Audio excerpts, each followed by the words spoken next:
The NBA on NBC is brought to you by Miller Lite, who reminds you that anything can happen at Miller Time.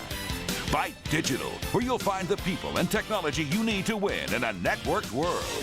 And by Chrysler, engineered to be great cars.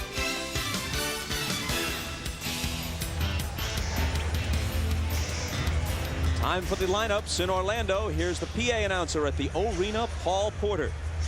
Now, ladies and gentlemen, introducing the starting lineup for the Los Angeles Lakers.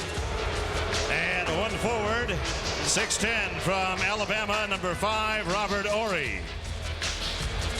At the other forward, 6'7" from North Carolina, number 17, Rick Fox. At center, 7'1" from LSU, number 34, Shaquille O'Neal.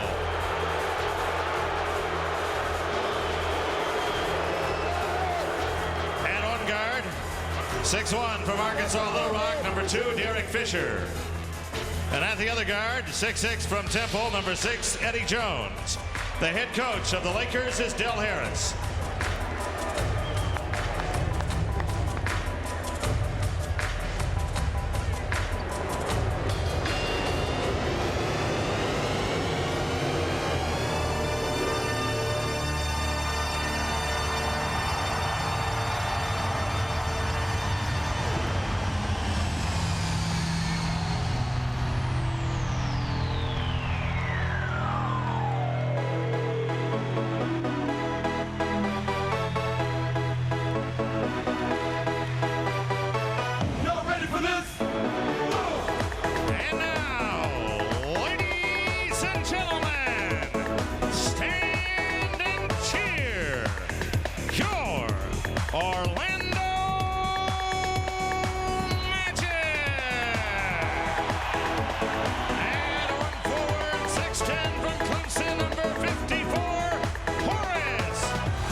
And now to introduce an important member of our lineup, here's the veteran from Oregon, Ahmad Rashad.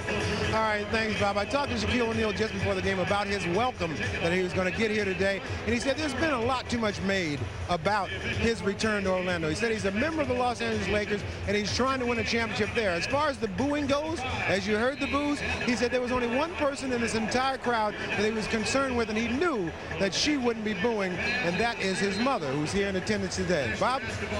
All right, Ahmad, Shaq still maintains a home, one of several I would guess he has, in this area. Before the game, the PA system was playing songs like You're So Vain, Would I Lie to You, and I Love LA, obviously directed at Shaq.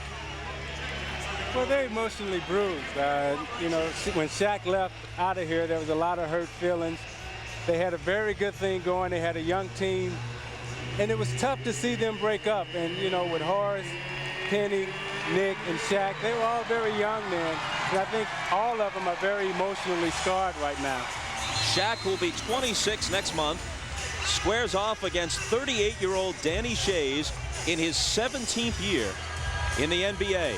And Shays, with Ronnie Cycli having been sent off to the Nets, has played very well of late. Had 18 points and 9 rebounds Friday against the Pacers. The Lakers control the tip.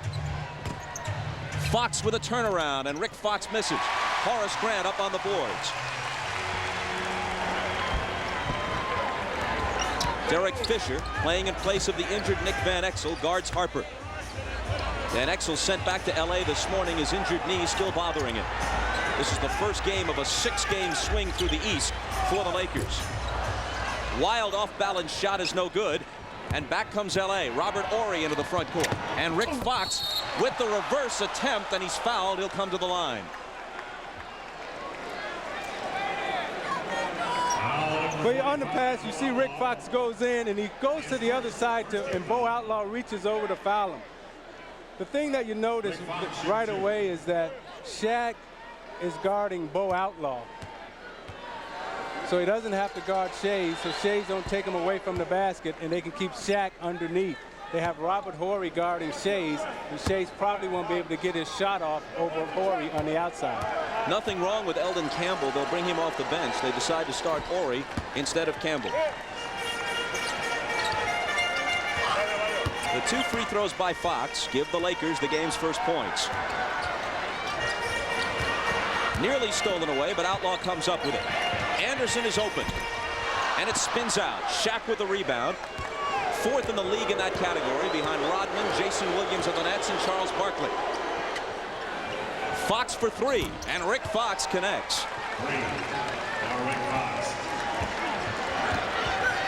When the Lakers lost Travis Knight to Boston and then Jerome Kersey to Seattle, they were a little thin at forward. Rick Fox's play of late has picked them up in that category. He's had some big games the past month. An illegal defense call against the Lakers. Magic ball out of bounds.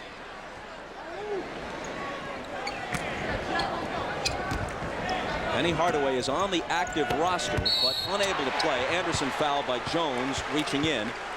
Estimates of when he'll return, speaking of Hardaway, range from a few more days to as long as 2 weeks. There's Penny. I know if I was Penny Hardaway playing in a game like today, or wanting to play in a game like today, there was no way that you would sit out a game like today with Shaq returning and the whole city going crazy. This is a time when you want to come out and perform, and I'm sure that he's upset that he's not able to go out there and play, but I wouldn't miss it. Magic looking for their first points. Can Grant get them? He can. 5-2 LA. Eddie Jones, one of 4 Laker All-Stars, had 15 in the All-Star game at Madison Square Garden 2 weeks ago. Shaq in the lane, misses his first attempt, and a roar of approval from the crowd at the arena. Magic a bit thin in the backcourt. They signed the 34-year-old veteran Spud Webb to a 10-day contract today. He's active for today's game. Harper through the lane. Fisher quickly back. Horry with a 3-point attempt.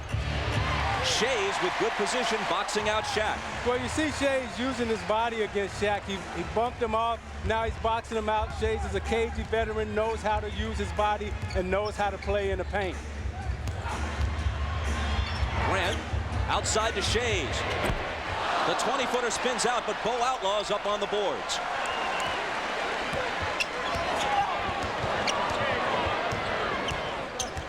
Harper around a Shays screen, gets it back, and a whistle for a foul as Shays pushed Horry to free himself. You know, Orlando has become a veteran team quickly. When you look out on the court, there are a bunch of veterans who've been around, who've played in a lot of games, and Harper, Horace Grant, Shays, Outlaw, Anderson, so they know how to hang around in games. They know how not to get embarrassed. In truth, they're one of the oldest teams in the league now. Fisher on the drive, and despite some contact from Shays, he muscles it home. 7-4 Lakers. Bo Outlaw, the former Clipper, to Horace Grant. In and out for him, and Eddie Jones clears it.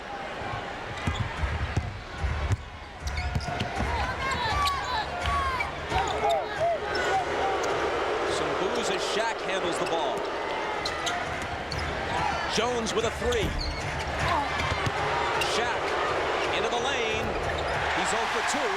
Flat-footed rebound to Harper. Bounce pass to the driving Outlaw to finish it.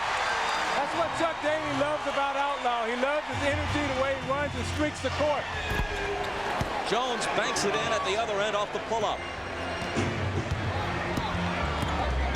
9-6 Lakers. Harper from 20. O'Neal with the rebound. Fox's three-point attempt. Rick Fox has hit 2 of those in the early going. Well, Rick Fox has been lighting it up since the All-Star break, too. He and Shaq have been carrying this team thus far. He has 8 of their 12 points. Nick Anderson. Outlaw from Shays, almost lost it. Anderson with a three-point attempt. Fox got back, and he's got 10 now. Orlando has to get back. LA wants to push it up the court. They're playing against an older veteran team, and it's a young team that likes to play on the road, wants to come into this building and play well for Shaq. Anderson, a second consecutive three. Now, Anderson has been hot. He's a streak shooter, and he's playing really well inside and out. Fox tries to answer, but it isn't there, and Shays clears the boards. 14-12 Lakers. See, this is where you have to keep going to Anderson right now. He's hit 2 threes. You want to go right back to him. Ori kicked it on Shays' pass. That gives the Magic a fresh 24. You want to try to get the ball in Anderson's hands right now. He's a very streaky player. He's been playing well, so you want to get him the ball right now, either on the block or have him come out and shoot the shot again. Here he is with it. He draws a double team. Shays cross court to Grant. Baseline drive, and that ties it.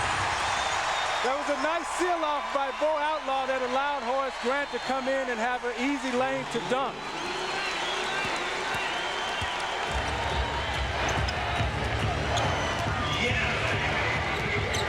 Anderson guarding Eddie Jones.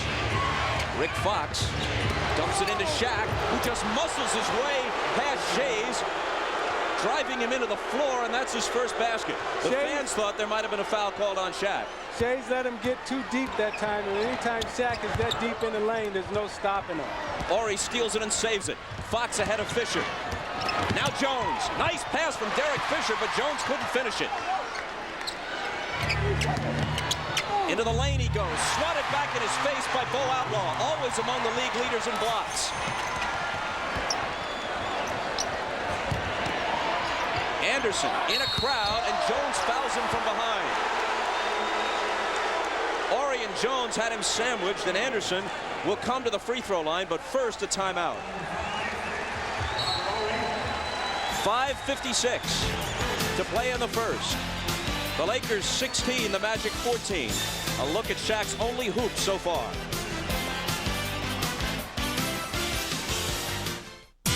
Inside Stuff, Saturdays on NBC. The call came in at 2:38 p.m. Group of girls not having fun.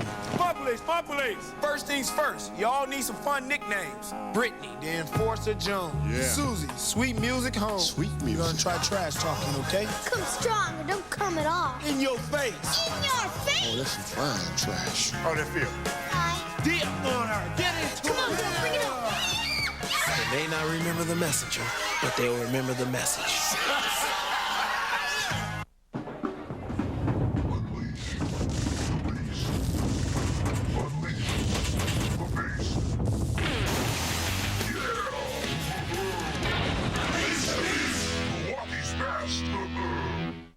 So, where do you find America's favorite fries? Did somebody say McDonald's?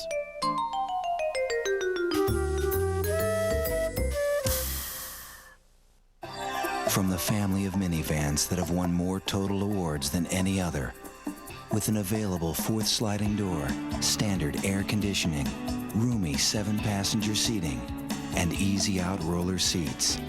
With all this, you may think it's one of the most expensive minivans you can buy, but it's not. It's the lowest priced minivan you can buy, Plymouth Voyager. Now get $1,000 cash back on Grand Voyager, only at your Chrysler and Plymouth dealer. Chuck Daly at age 67, already in the Basketball Hall of Fame. This year's Magic, the 11th best team in the East, just at 500. He's accustomed to better things, but he tells us he's enjoying it. More exciting now than I think it was even in Detroit or maybe in Jersey. I don't know. I think I was kind of not burned out, but I don't know if any coach did what I did in terms of close to 5 championship years, going deep into June, and then going to the Olympics for 7 weeks, and then jumping to a new job. And I guess that I got to the point, and I've said this before, I don't know that I ever enjoyed the championships of Detroit. There was always so much pressure, or contracts, conflicts and all that. I never really had time, and I said, I want to try to enjoy it, but it doesn't happen that way. You know, I never thought I would see Chuck this happy, particularly coaching a 500 basketball team. But what he said to me yesterday is that, you know, the expectations here are not nearly as great as they were in Detroit, and he's having the time of his life. He talked about going out and playing golf. And I think at the age that he's at right now, he's really, for the first time in his life, is really enjoying coaching. And I would say he's probably doing his best coaching job of his career. Nick Anderson missed both free throws, so it remains a 16-14 Laker lead. Fisher from Fox. 5 seconds to shoot as Shaq gets it back, gives it up to Eddie Jones. Shaq will have to take it, and just beating the shot clock with his 3rd and 4th points of the day. You know, as Shaq gets older, he continues to develop more and more his offensive arsenal. He's got the turnaround J going. He's got the little jump hook. And as he gets older, he's going to be quite a force in this league. Derek Harper working off a screen from Grant. Shaq came out to get a hand in his face, but too late as Harper swishes it. Magic back to within 2.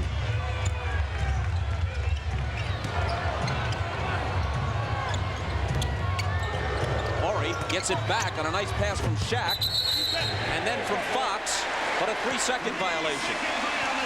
The officials are Tommy Nunez, Jack Neese, and Michael Smith.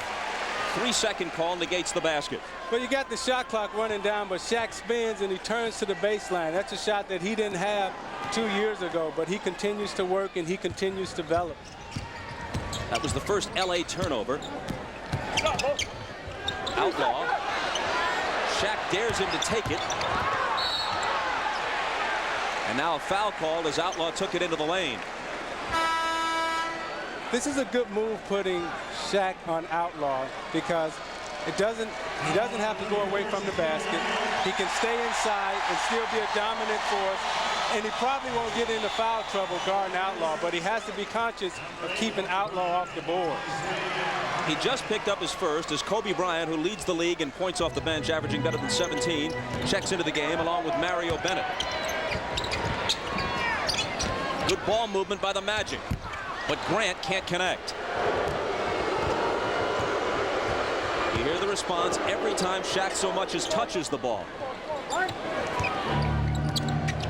Fox. Finger rolls it up, but it comes off. Outlaw has it. In the middle of a 3-on-2. Bounce pass to Anderson, but Kobe breaks it up, swatting it out of bounds. There was poor spacing on that fast break. They had a 4-on-2 fast break. The wings didn't run their lanes wide enough, thus causing the turnover or the deflection out of bounds. Outlaw will trigger it in. Anderson spins on Bryant.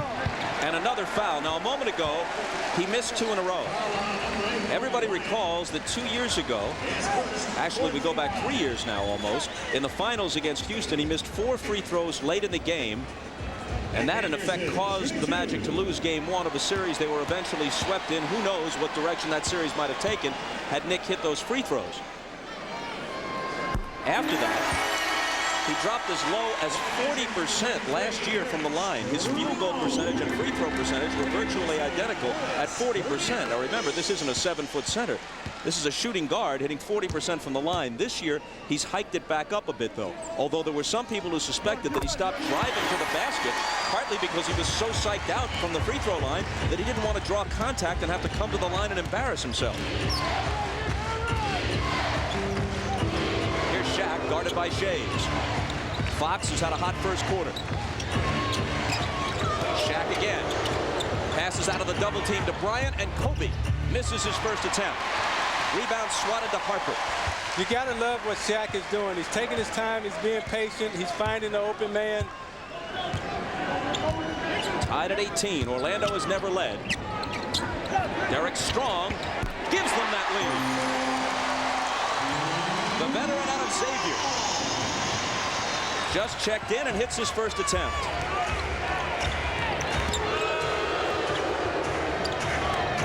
Fox is open for three. And Shaq is called on the rebounding foul. That's his second. Shays is doing a great job in using his body. You see, he forces him out, he gets him, he boxes him out, makes Shaq come over the top. Great fundamentals by Shays. And with his second foul, Shaq is replaced by Eldon Campbell. Danny Shays will shoot two in his 17th year. His father, Dolph, a Hall of Famer and one of the NBA's 50 greatest of all time, played 15 years in the league.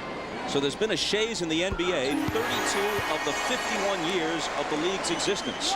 Big difference, though. This is Danny's 7th team in a journeyman career. Dolph played only with the Syracuse Nationals, and in the early years of the league was one of the game's greatest players. Well, this guy knows all the tricks. He knows how to push, he knows how to hold, he knows how to position himself. He knows all the little tricks right now, and he'll use them all today against Shaq. Magic by 4 now. And a chant of "Beat LA" arises at the arena. Anderson on Bryant. Eldon Campbell has it knocked away by Shays, who's hopping mad over the foul call. Now, Campbell poses a different type of a threat to Shays.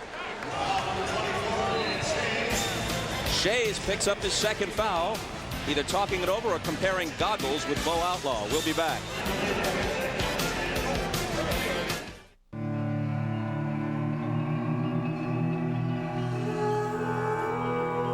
It is a symbol that stands for freedom,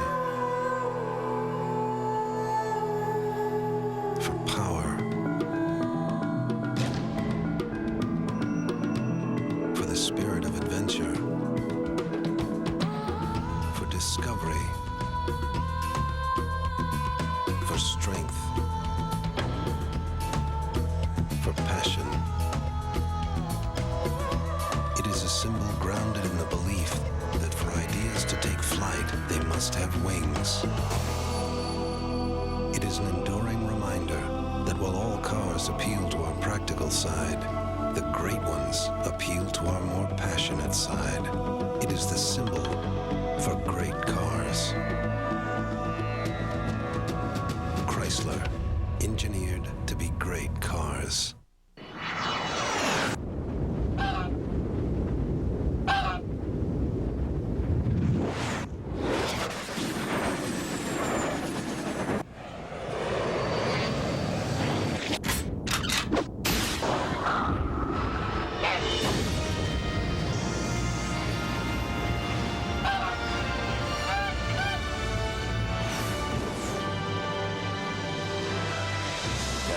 Generation Next. Sir, is this your computer? Yeah. It's unusually thin, sir. Please open it. Is this large area the screen, sir? Yeah. Sir, the screen is abnormally large and unusually bright. I know. Not the usual computer now, is it, sir? No, it's not. Supervisor to Station 12. It's a showstopper. The High Note Ultra 2000 with Intel Pentium processor with MMX technology from Digital. Denzel Washington, Gene Hackman. Hang on, everybody! In the nuclear thriller. God help me if you're wrong. God help us all. The never premiere of Crimson Tide, NBC tonight. Now you see Shays is going to be he's doing a very good job in keeping Shaq out of the middle and after box. You see, he pushes him out here, forces him to shoot the fadeaway J, keeps him outside the dotted area. If Shaq's not able to get inside the dotted line, when he gets this deep, he's almost impossible to stop. Shays makes him shoot the turnaround J again, but he's doing a very good job in keeping Shaq away from the basket. But now with Campbell in the game, it poses a different type of threat to Shays. Chuck Daly seeing that, and he takes Shays out of the game, and he brings Horace Grant into the game because Campbell has superior foot speed to Shays, and he plays a little bit more on the perimeter than Shaq does. Shays and Shaq, each temporarily shackled with 2 fouls. And on the bench, Campbell at the line. And he misses it short. Obviously, he's played much better when starting for Shaq. The numbers tell that story.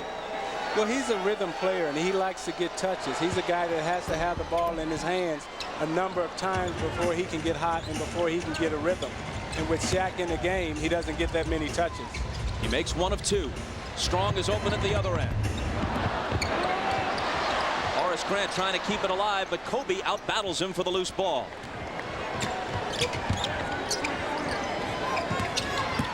Campbell. Nice pass, but it's broken up and stolen by Derek Harper.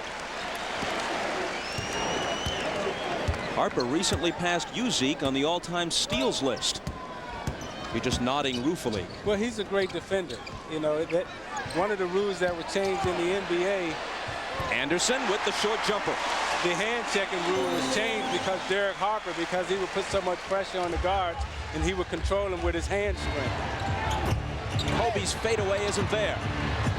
Up on the boards is Bennett, and then finally the tip falls home. Credit the basket to Bennett. Magic by 3, 24-21.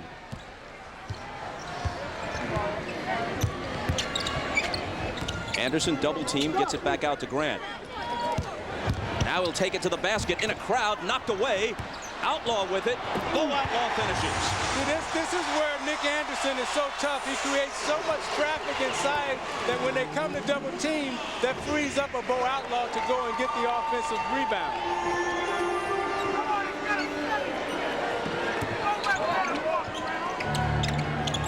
Bryant beyond the three-point arc.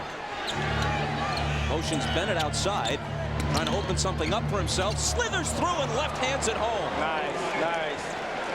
Able to use both hands, his right hand in his left hand. In the All-Star game, he motioned Karl Malone out of the post when Malone was trying to set a pick for him, and Malone said after the game he didn't appreciate it. Harper for three, swishes it in. Well, that's Harper's range. That's his shot. He loves to shoot the three-point shot, particularly at the end of quarters. And we're in the last minute of the first. Eldon Campbell. The rebound to Derek Strong.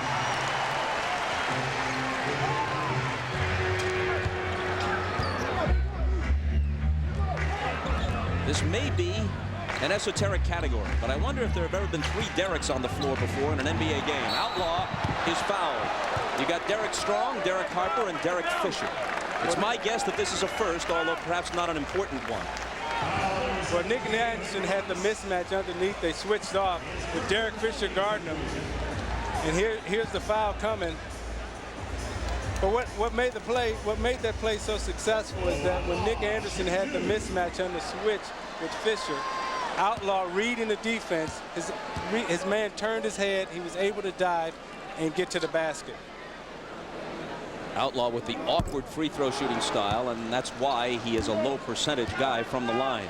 You can log on to NBA.com tomorrow for a live chat with one of the NBC's own, Isaiah Thomas. You can visit the official website from which Isaiah will offer his perspective on the season. www.nba.com. 1 of 2 for Outlaw. A poor free throw shooter, but always among the league leaders in field goal percentage, largely because he won't take anything outside his range. Last year shot better than 60% for the Clippers. This year 57% for the Magic. Derek Fisher, a three-pointer, comes off long. Campbell to follow. 2 seconds. Anderson from the other side of half court and over the glass. Orlando ends the quarter on a 16-5 run. Shaq ends it on the bench with a couple of fouls. Held pretty well in check through the first 12 minutes. The Magic 30 and the Lakers 23. You're watching the NBA on NBC.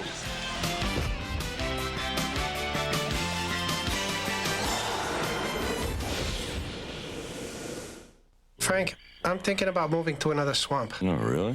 I'm just not comfortable living in a swamp where assassination attempts are taking place. Every loon with a vendetta, every snake with a sinus headache frightens me. Hey, snap out of it, Louis. Everybody knows it was you. Oh, Frank, I had no motive. I love Budweiser, and I love the frogs. Oh, yeah, you're good buddies. I forgot. Excuse me, if you would remember last summer, I invited them to that barbecue. Yeah, well, Louis, you wanted to cook them at that barbecue.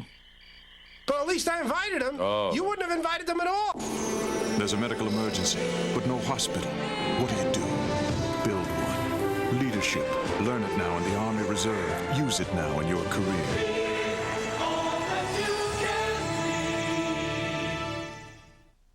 Last time, you experienced what it was like to be a fugitive. I did not do what they said I did. But if you thought the chase was over... Still at large, he's armed, dangerous. You've got another thing coming. What do you intend to do? Catch him. On March 6th, Warner Brothers Pictures and the producers of The Fugitive invite you back for another run. Tommy Lee Jones. Let's go home. Wesley Snipes. Nah, you go home. U.S. Marshals. Rated PG-13. The new chase begins March 6th.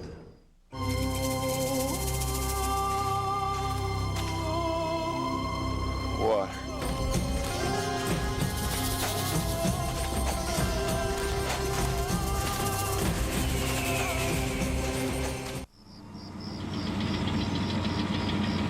Some of us know it will be all right, even when bad things happen, because we have someone to help see us through it. Darn thing came out of nowhere. I just missed it. I know. What do we do? I mean, should we just leave? They'll be fine. Now, keep your eyes peeled. Where there's one, there's usually more. Being in good hands is the only place to be.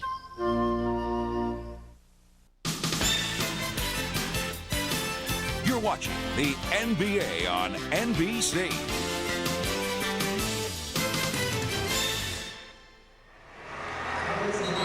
It didn't last long, but for 3 seasons, Shaq and Penny were a dynamic duo in Orlando. 3 playoff appearances, 2 Atlantic Division titles, and of course that trip to the '95 finals against the Rockets. Penny is standing courtside with Ahmad Rashad. So let's head to Ahmad. All right, thanks, Bob. Penny, this has been a very unfortunate year for you. Bad luck, injuries and everything. Now you've got a bad calf. What's the condition of that injury? Well, right now, it's day-to-day. Hurt my calf, probably overcompensating for my knee when my knee was hurt, and right now I just have to wait it out. Now, it's got to be tough for you. Isaiah was talking about earlier in the game, to miss a game like this. I mean, here's a game that's been hyped. Shaq's back in time. A chance to get back out there and play. This has got to be a tough one to sit out. It is tough. You know, I'm a competitor, and I really want to be out there, especially against the Lakers, and first time playing against Shaquille on the court at the same time. So it would have been a lot of fun, but I'm torturing myself over on the sideline. Can this team get it back together down the stretch? I think we can. We're playing good basketball right now. And it's all starting with defense, and the team is playing well. All right, good luck to you, man. Take care of yourself. All right, back to you, Bob. All right, Ahmad. Shaq missed. And then Derek goes strong to the hoop at the other end. 32-23. The Magic by 9. Grant on Shaq. Over him. He has 6 points. Back to Penny, Zeke. Considering that free agency looms for him in the future, would you pay the kind of money he says he'd like to command to someone who has shown himself to be brittle over the last couple of years and whose performance slipped once Shaq left? Well, the owner of the Magic has come out and said that he's not interested in paying 20 to 25 million bucks. However, if I was him, I would have to seriously reconsider and think that through, because before Penny got hurt, he was one of the 5 best players in the league. He was on the All-Star team. He was first team All-Pro, and he did take his team to the finals. I think it's going to be very important this next year and a half for Penny to come out and reestablish that again. Kobe Bryant took the contact, kept his eye on the hoop, hit it off the glass.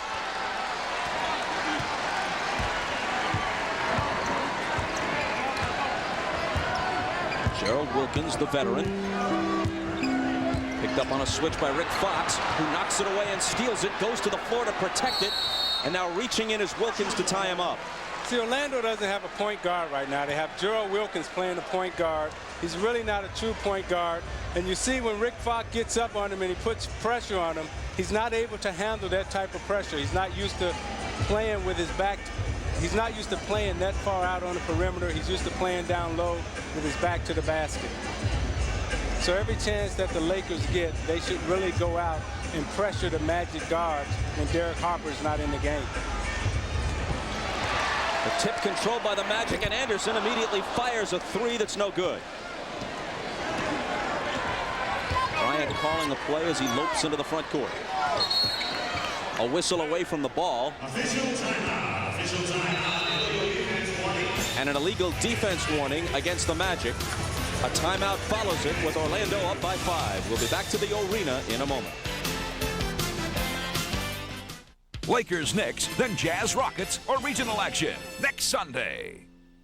I can't give up. I can't stop trying to fly.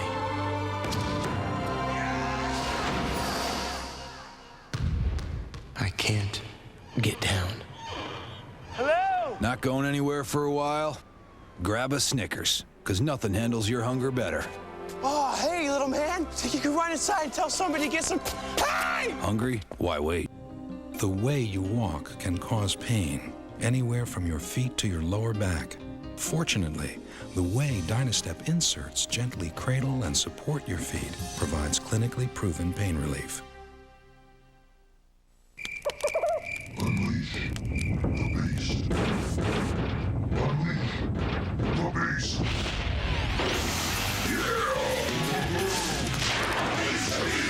Milwaukee's best.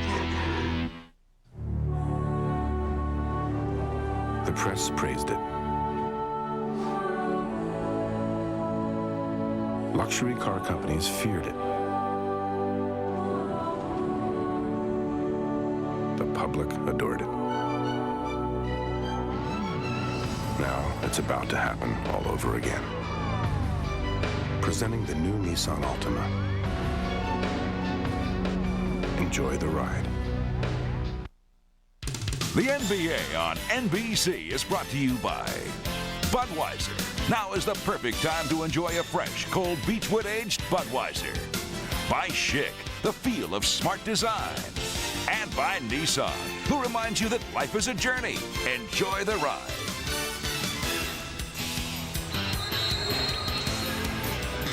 Among those in attendance in Orlando today, Cuba Gooding Jr.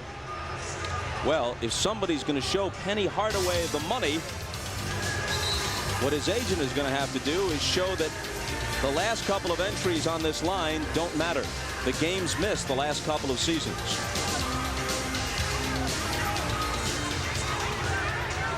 Penny is not on the injured list. He's officially active, obviously not dressed to play. They have Darrell Armstrong, Mark Price, and Johnny Taylor all on the injured list right now. Armstrong had 24 points and 9 rebounds the first time these teams played a month ago at the Forum in LA, a game the Lakers won with Shaq scoring 35 and pulling in 15 boards. After the timeout, it's Kobe Bryant with a three-point bomb, and it's there. Well, it used to be Shaq and Penny. Into the foreseeable future, it could be Shaq and Kobe. Well, it's a great 1-2 punch, and it'd be interesting to see if they could handle themselves emotionally, unlike they were able to do here with Penny and Shaq. I think Kobe has taken a totally different approach, and he understands that Shaq is the man, and he's not trying to compete with Shaq. Outlaw with the save. You think there was friction then between Penny and Shaq? Well, I think they both agreed that there was some friction because they were both very young at that time, and they really didn't know how to handle the type of success that they were having. At 22, 23 years old, they were in the finals competing and playing, and then their team broke up and it was torn apart. Gerald Wilkins missed. Back come the Lakers. Fox behind the back to Campbell. This is where the Lakers are most dangerous at. They like to play in the open court. What Orlando has been successful in doing thus far is keeping it a half-court game and making them shoot out on the perimeter. Lakers on a 9-0 run to tie it at 32. And a second illegal defense warning against the Lakers, and this time a violation. So you look at the Lakers in the fast break in the open court. They have great spacing, 2 passes behind the back, Campbell dunk.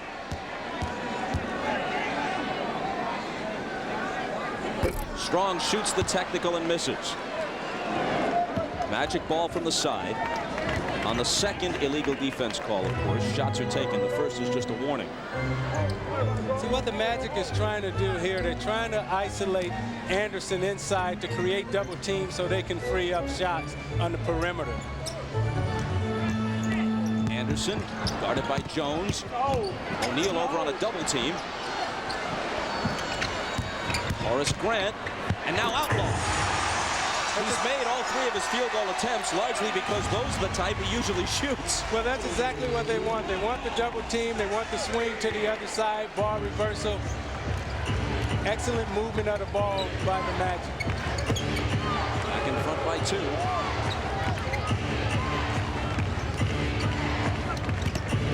Eddie Jones. The basket would have counted had it fallen. He's coming to the free throw line.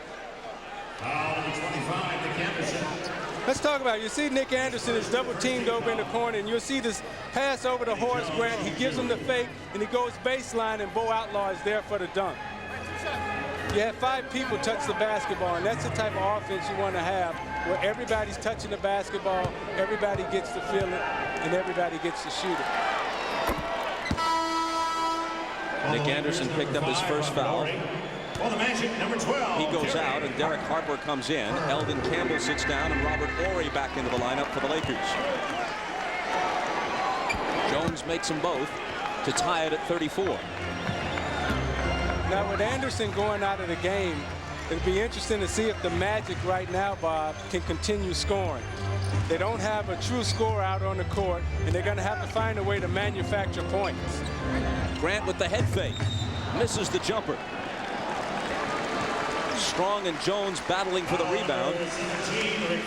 And Rick Fox is called for a foul on the other side of the floor. That's his second. If LA is going to make a push, it's going to be at this point in time in the game. They have scorers out on the court, and Shaq, Kobe Bryant, Eddie Jones. The Magic, on the other hand, really have the best defensive team out on the floor. Grant misses the first of 2. Elaborate on why you think, as you mentioned earlier, that this might be Chuck Daly's best coaching job. Remember, this is a guy who's had 3 teams in the finals, won 2 titles, won an Olympic gold medal. This team is just 500, but through adversity. Go ahead. They have less talent. You know, when Chuck was coaching the Detroit Pistons, we were a very talented team. He's come in here with the Magic, and they've turned their roster completely over. He's played with makeshift lineups, and he still has his team at 500. This is probably the most enjoyable time that he's had in coaching. Rick Fox, fake Outlaw out of his shoes, but then misses the bank attempt. As a coach, you like to be able to turn nothing into something, and that's what he's done here in Orlando. Grant backing in on Kobe and then missing. O'Neal has it. Lakers trail by 1.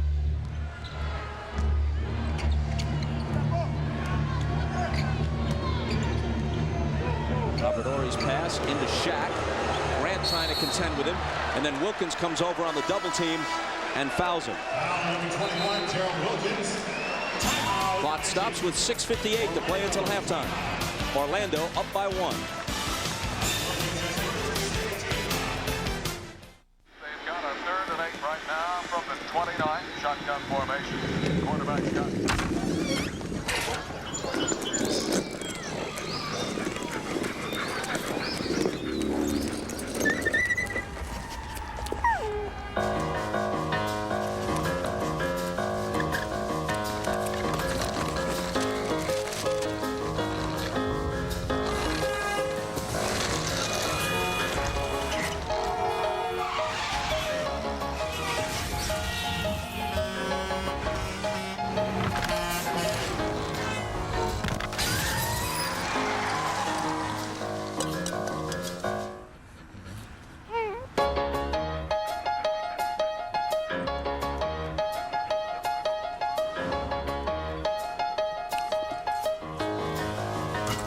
Dogs love trucks.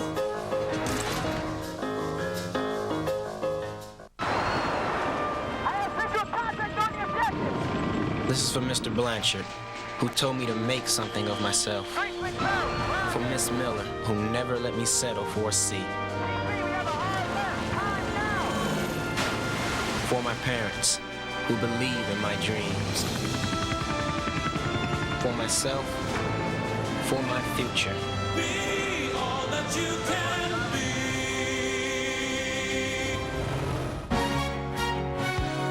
Come along, join the biggest stars as they soar into the night. We hit the stage to watch the NBA play. All across the world. I love this game. I love this game. I love this game. This game. Next Saturday, America's track and field elite meet in Atlanta for the USA Indoor Track and Field Championships. Next Saturday at 2 Eastern, 3 Pacific on NBC.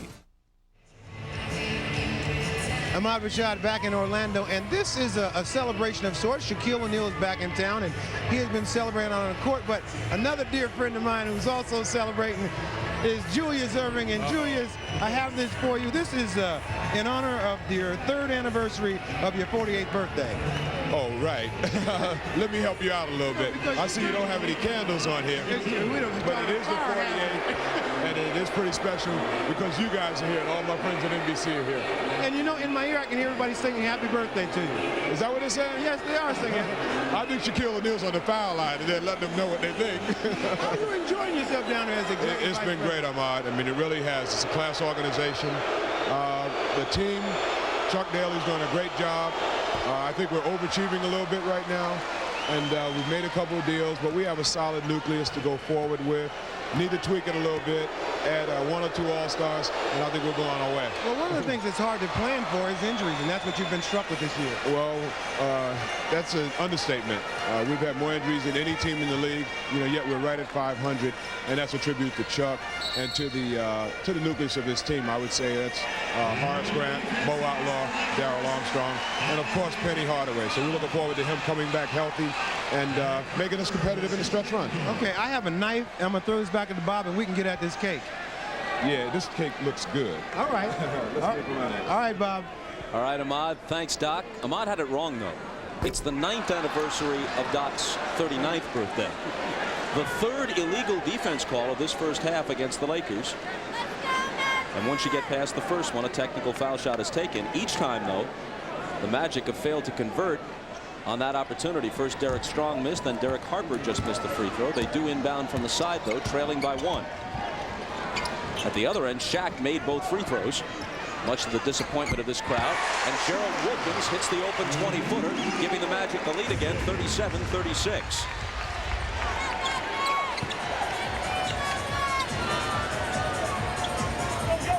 Rick Fox.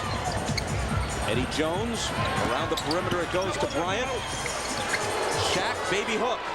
Shaq leads the league in field goal percentage, and among those who play regularly, he's last in free throw percentage. Nearly 60% from the field, under 50% from the line. Out of bounds to the Magic. But when you talk about his free throw shooting, I think the thing that people miss the most, Bob, is that, when Shaq is out on the court, he gets the other centers in foul trouble, so therefore that guy has to come off the court, and they bring in a lesser defender and a lesser opponent. So it's not so much as his foul shooting, but he also gets people off the court, and he gets his team in the bonus. Bryant knocked away by Outlaw. Lakers thought it was goaltending, but here comes Orlando. Horace Grant. Derek Strong bats it to Outlaw. Jones knocks it away, and an offensive foul. Again, they have a perfect fast break situation. They run their lanes too tight, and they don't have the proper spacing. You see Outlaw come over, he knocks it away, and they have a perfect situation on the fast break coming up. Outlaw coming from the weak side. I think that may have been goaltending. I think that may have hit the backboard. It definitely hit the glass, and he got it coming off, so he got away with one there. But when you play with that type of intensity and that type of energy, sometimes the referees reward you. Lakers by 1. Shaq almost lost it. Horry underneath. Horry with a bid to get himself into the highlight film, but missing badly.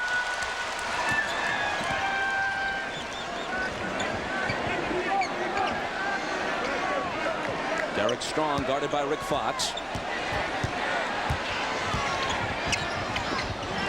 Outlaw knocked away cleanly by Horry. Eddie Jones with Fox on his left. Jones all the way. And the Lakers lead by 3. And that's how you run a fast break. There was great spacing. They spaced the lanes wide. The defender didn't know which way to go, so Eddie Jones was able to go right to the basket. Orlando asked for time. And let's take a look at that break. It's just a 20-second timeout. You see, everybody's running their lanes wide. You got Rick Fox down there. He stays wide, and the defender really doesn't know where to go or what to do, which allows Eddie Jones to go right to the basket. Well, we have a chance. Here's what's coming up next week. We'll start our doubleheader coverage with Showtime at 12:30 Eastern. Then in Game 1, the Lakers are at New York. And it's followed by regional coverage in the second half of the doubleheader. Most folks will see Karl Malone, John Stockton, and the Jazz taking on Charles Barkley, Akeem Olajuwon, and the Rockets. Others will see the Pistons and the Timberwolves, or perhaps the Suns and the Sonics. The NBA on NBC next Sunday. LA has outscored Orlando 17-7 in this quarter. Now Anderson went to the bench 4 minutes ago, and he's back into the game now to try to give them some scoring punch. He gets a touch immediately, but not the basket. Chases his own rebound down. And there it is. See, he creates so many problems inside, not only with his post up, but also his offensive rebound. Harper almost knocked it away from Bryant. Anderson has a dozen points after that last basket, his first field goal since the first quarter. Shaq missed. Horry tapped it in. The high point of Horry's career came against Orlando in the '95 finals when playing for Houston. He averaged 17 points, 10 rebounds, 4 assists. Pippen-like numbers in that series, a 4-game sweep for the Rockets. Anderson inside. Again, he follows his own miss. He's too big and strong down there. They're going to have to come double team him early and make somebody else shoot it. Kobe in full flight, fouled as he makes his move. The foul came before the shot. It's number 1 on Harper. He comes across the lane. He uses his strength. He's so much stronger than Eddie Jones. He can seal him off and also take the bump and follow his shot up. Orlando's not over the limit, so no shots taken. Shaq bounces off and misses. Grant clears the boards. Orlando's doing a great defensive job inside on Shaq. They're smaller, but yet they're keeping him outside the dotted line, making him have to take jump shots as opposed to being underneath powering and dunking. Strong with a long one, and it's there for him, giving Orlando the lead at 43-42. See, everything is created by the attention that's drawn to Nick Anderson. Nick Anderson draws so much attention now that allows Derek Strong to have the easy open shot.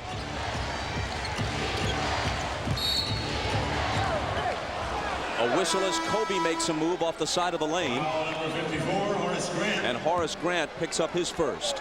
Here's the dilemma, Bob, if you're Chuck Davis. When Penny Hardaway comes back, what do you do with Nick Anderson? Because Penny Hardaway wants to play the 2 spot. Nick Anderson, that's his natural position, and he's putting up great numbers at the 2 spot. So do you move Penny back to the point? Do you try him at small forward? What do you do? Go on the way, go on the way. Eddie Jones with a 3. The Lakers reclaim the lead at 45-43. Well, Hardaway's scoring is not that much higher from the 2 spot, and his assists have been cut in half, and Anderson can only play the 2. At least effectively, that's the only place he can play. Strong trying to muscle through, but misses. Horry with the bounce pass to Eddie Jones. Ball knocked out of bounds, and Jones touched it last. Timeout with 2:32 to play in the half. The Lakers lead it by a basket, and you're watching the NBA on NBC.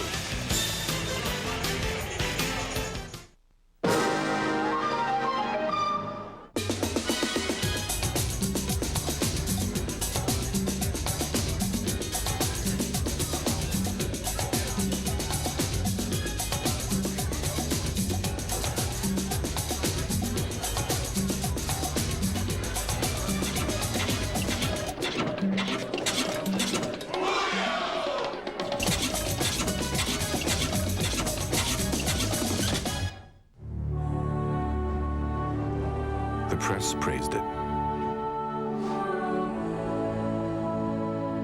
Luxury car companies feared it. The public adored it.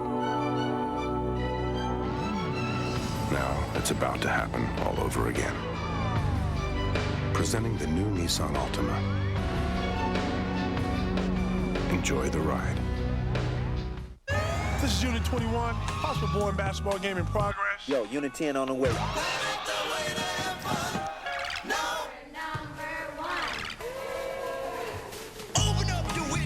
What's up, dog? Hey, how's it going? What's up? What's up?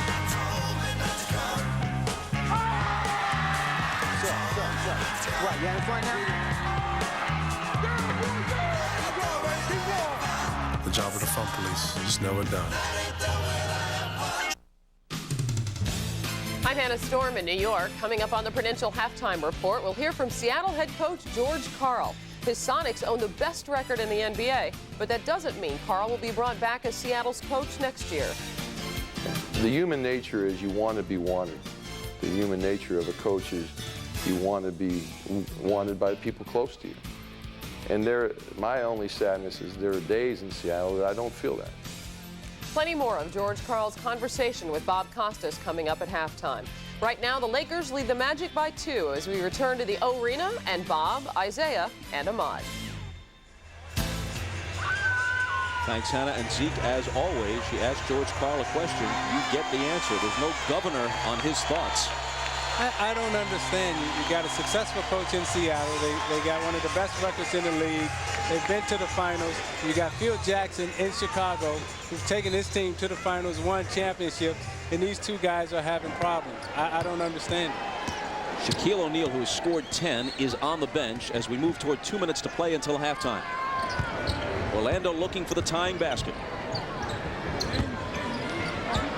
Poked away by Ori and out of bounds. Magic ball. 8 seconds to shoot. The Lakers still have one of the better records in the league, but they've lost 3 of 4.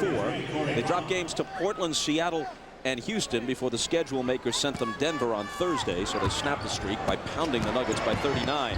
Harper. Yeah, but on that list, you say 1 and 2 was Jackson's team and George Karl's team, and those two guys are having problems in the league. What more do you want out of your coach? I don't think anybody's ever won all 82.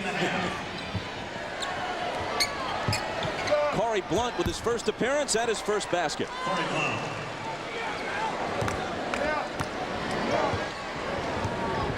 Lakers again by 2.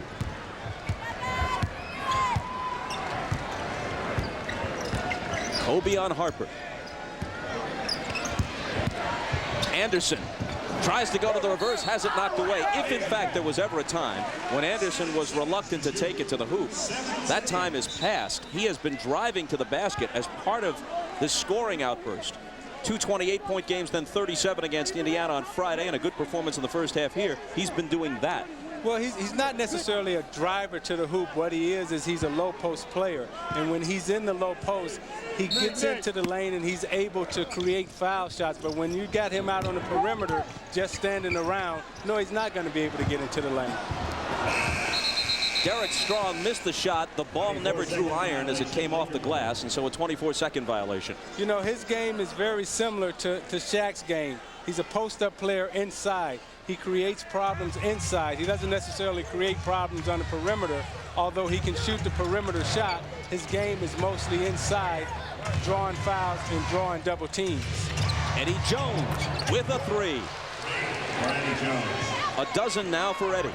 See, this is where Orlando has to be careful. They've had a good 2 quarters here, and they got to finish the half strong.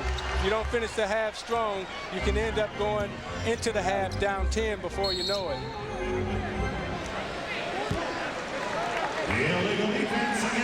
Another illegal defense call. Nobody was guarding Horace Grant. Sometimes the illegal defense call is very difficult to explain, but basically you can't fall back into what amounts to a zone. You can't leave a guy totally unguarded. Bob, they're so concerned about Nick Anderson. Everybody is cheating over there. You see Nick Anderson, he'll go down to the low post, and you'll watch the whole defense will shift towards Nick Anderson right over here. So this guy dropped here, and everybody's pointing to him, see?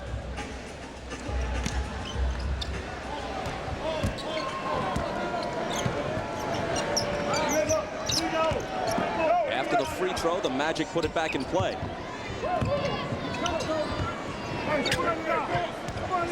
You know, one of the problems that Dale Harris has been fighting with his young team is that they seem to play to the level of their competition.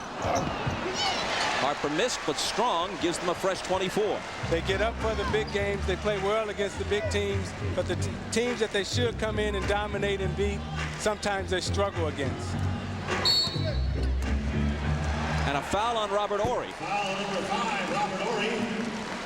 When I look at this Laker team, I don't see the type of hardcore veterans that you need to go deep into the playoffs. I don't see the type of knowledge and experience base that you need to gut out those tough wins out on the road in the playoffs. When you look at this Orlando team, they got some tough, hardcore veterans who've been there before.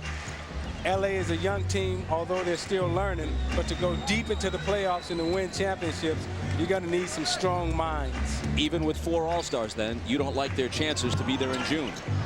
Anderson to the left hand and off the glass. He's the game-time man with 16 now. Last 4 seconds.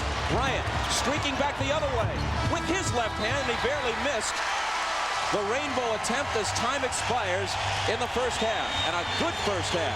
Shaq and the Lakers in front by 2, 50-48. Coming up, Hannah Storm, Peter Vesey, and John Sally from New York. The Prudential Halftime Report is next. This is the NBA on NBC.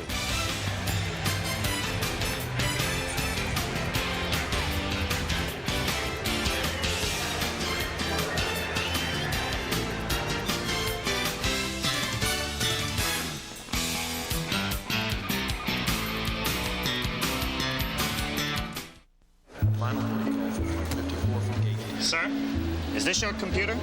Yeah. It's unusually thin, sir. Please open it. Is this large area the screen, sir? Yeah. Sir, the screen is abnormally large and unusually bright. I know. Not the usual computer now, is it, sir? No, it's not. Supervisor to station 12. It's a showstopper. The High Note Ultra 2000 with Intel Pentium processor with MMX technology from Digital. Hey, Phoenix, are you tough on your feet? Standing on concrete all day, it hurts. Walking on rebar tears up your feet. Feel like somebody's hit them with a hammer. These are the Dr. Scholl's work insoles. These provide 100% more cushioning than what you have in your boots right now. Feels pretty soft. Feels great. Feels like a new pair of boots almost. All right. Metal bars, designed to save your butt. Metal bars, designed to save your skin.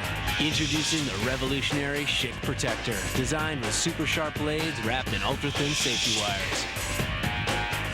And a full pivoting head for incredible closeness. There's no safer shave in the world. Hey, safe feels better. Shaq Protector, the feel of smart design. Next Sunday at NBA on NBC doubleheader. First, LA Showtime comes to the Big Apple. Shaquille O'Neal and Kobe Bryant lead the Lakers against the Knicks. Then in Game 2, a Western Conference Finals rematch, when Malone and the Jazz face Barkley and the Rockets, or Pistons, Timberwolves, or Suns, Sonics. Next Sunday at 12:30 Eastern on NBC. This is the Prudential Halftime Report, brought to you by Prudential. Bringing strength and stability to America's families through insurance, healthcare, real estate, and financial services. It's halftime in Orlando with the Lakers leading the Magic 50-48. Shaquille O'Neal in his return has 10 points, while Nick Anderson continues his resurgence with Orlando. He leads all scorers with 16. Hi, everybody. Hannah Storm along with John Spider, Sally, and Peter Vesey. We will hear from them in just moments. But first, Sonics head coach George Karl. 2 years ago, he led Seattle to the NBA Finals against Chicago. And right now, they've got the best record in the NBA. But Karl may be coaching his last season, and the window of opportunity may close sooner than expected. Bob Costas spoke with the Sonics coach. And the Sonics, coached by George Karl, 6th full year here in Seattle. Keep your focus, keep playing like they're playing, and I think you know the key to your game, gentlemen.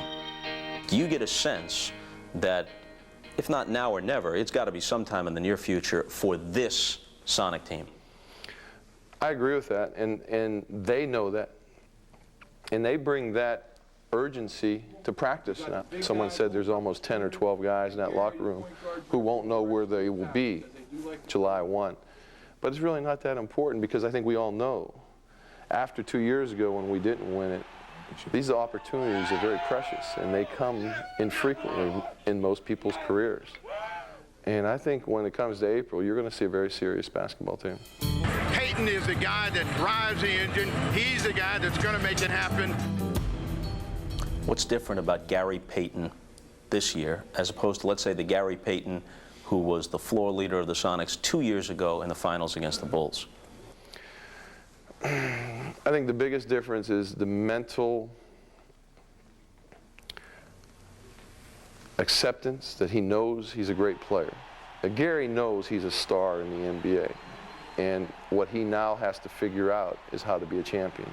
He's taken the captain, the leadership role, and it's important to him. I've actually heard him sound like me at halftime before I've gone into the locker room, and that's amazing. You know, Nate McMillan used to do that. Now Gary, I'm outside the locker room and I'm hearing Gary saying what I'm ready to say, and you don't understand how valuable that is to a coach. The thing that I think Michael Jordan and Gary Payton have in common is the competitor heart. You know, Michael might have more talent, more skills, more ability to do this, more ability to do that, but Gary Payton can match Michael Jordan as a competitor. Here's Payton who goes by Jordan. Oh, what a beautiful shot. Your situation in Seattle is an interesting one. Your team is having a great year, but you don't know if you're going to be back next year. The human nature is you want to be wanted. The human nature of a coach is you want to be wanted by people close to you. And my only sadness is there are days in Seattle that I don't feel that. But this might be the only opportunity I have to win a championship. And I'm going to make sure that's very clear to my team. And I hope when they see that that's very clear to me, that the contract's not going to be very important to me.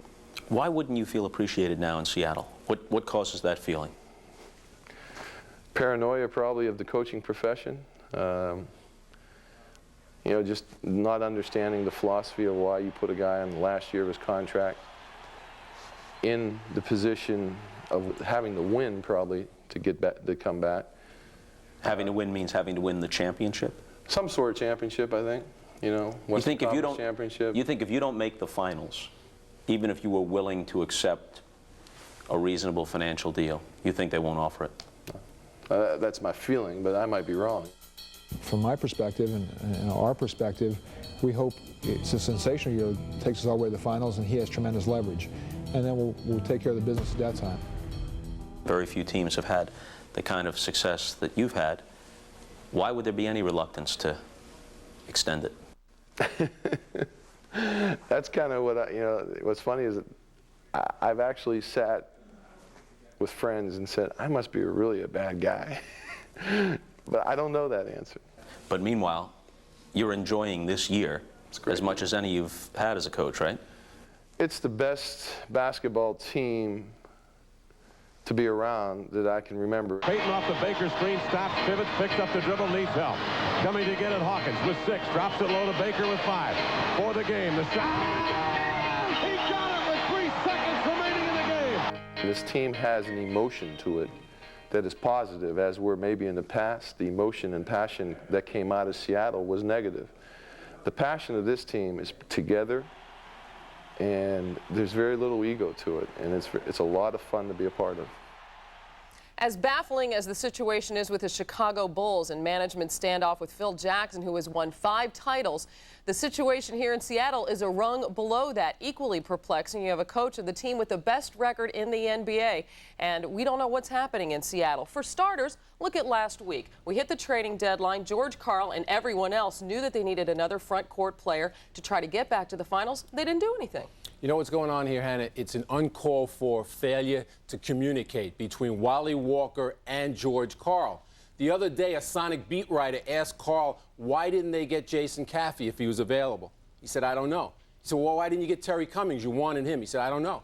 He said, well, what about Detlef Schrempf? He said, does he need an operation? He's missed a couple of games with a neck problem. He says, I don't know. You should call Wally Walker. Wally Walker read that in the paper. He called George Karl, but not directly. He left a message on his voicemail.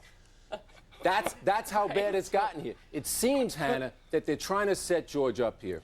If the team fails, George was a distraction. If the team wins, Wally Walker has been a rock. He's kept everything together. And yet they stood by George Karl after they were ousted in the first round 2 years in a row. So the whole thing doesn't appear to make much sense. Does this distraction in the end affect players? I don't know if it affects them, but I do know that this is a guy people love to play for. I know all the players love playing for him. He was the all-star game coach. Everyone loved him. But once again, like he says, it just shows management, once again, not showing their loyalty, but they want somebody to show loyalty to them. And I think George Karl is going to have to sit it out. I think he's a great guy. If they're smart, like if Chicago turns out to be smart, they'll rehire him. Well, a reminder that next Sunday our doubleheader starts with showtime at 12:30 Eastern. Game 1 is the Lakers and Knicks, and Game 2 is regional coverage. Many of you will see Utah and Houston. Others will get Detroit at Minnesota or Phoenix at Seattle. And when we return, we'll talk about the first half of the Lakers and Magic. But first, a message from Prudential and a word from the NBA. The new Prudential Small Cap Quantum Fund uses a computer-driven investment model to analyze 1,400 stocks. Because it only holds the stocks that are among the more highly rated, the result is a diversified portfolio of up to 200 small cap stocks with big potential. Investors who are looking to benefit from small cap stocks ought to take a look at the new Prudential Small Cap Quantum Fund. It's a great way to invest for the long term in the small cap market.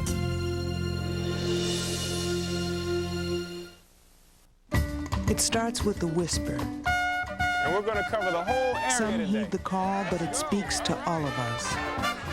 It's about our towns, our cities, our lives. It's about what we can do for tomorrow. It's about pitching in, giving back, and getting it done. And soon that whisper will become a chorus, and its voice will be heard. We will make a difference. Volunteer to improve your community.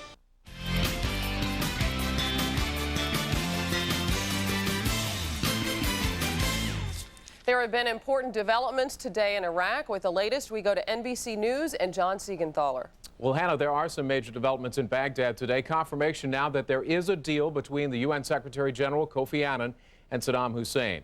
It happened today during several hours of talks between the two men, and the word came from UN spokesman Fred Eckhart. So I can confirm that what's already been reported, that we've reached agreement. We have a text. Eckhart called the deal very positive. Now, the White House is watching this thing very closely, and NBC's John Palmer has reaction there. John? John, no one here at the White House is ready to sign off on this deal. They're being very, very cautious indeed because of insecure communications between Washington and Baghdad. The president has not even received the specifics of this reported agreement. And the White House says very definitely there's been no military stand down. The troops will remain in the Gulf indefinitely, certainly until Saddam Hussein proves that he will live up to the terms of any agreement. All right, John Palmer at the White House. John, thanks. And once again, there is a deal between the UN Secretary General and Saddam Hussein in an effort to avert a confrontation with Iraq. The latest on this story on this NBC station and on NBC Nightly News. I'm John Siegenthaler reporting from New York. Now back to Hannah. Thank you, John. Let's quickly update the NBA scoreboard this afternoon. The New York Knicks are now 6-1 since the All-Star break after beating Houston by 18. John Starks led New York with 24. Cleveland is at Milwaukee. The leading scorer for the Bucks in this one thus far, Glenn Robinson, he has 27. Sacramento at Minnesota. Mitch Richmond has 16 points for the Kings, who trail the T-Wolves by 5.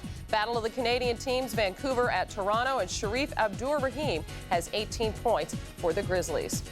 At halftime in Orlando, the Lakers lead the Magic 50-48, and we spoke before the game about the resurgence of Nick Anderson, who's playing so much better for the Magic. He's 6 of 13, 16 points in the first half to lead all scorers, Peter. He's back to where he was. John Gabriel, the general manager of the Magic, told me the other day, let's face it, 2 years ago, 3 years ago, before Nick went into his funk, he wouldn't have traded him even up for Mitch Richmond. I think now that he has the middle all to himself, he's back to being the franchise player, which he was originally with this expansion team. Looks to me like he's playing for Penny's next contract. and they may have that money left over the way things are going. Shaquille O'Neal has had to deal with a very emotional return. The crowd has been very tough on him every time he's touched the ball. What do you think about his first half? I think he was so excited that he came in, and now he's playing soft and calm. He's getting triple teamed. I think the second half, once again, thank God for the second half, his jitters are gone, and I guess he'll get about 30 this half. This is why the Lakers are nervous, Hannah. up two. Orlando's got 7 players. Come on. Right. Shaquille O'Neal, 4 for 9 in the first half, 10 points, 7 rebounds. At halftime, the Lakers lead the Magic by just 2. We'll send you back to Orlando for the second half right after these messages from your local station. This has been the Prudential Halftime Report, brought to you by Prudential, bringing strength and stability to America's families through insurance, healthcare, real estate, and financial services.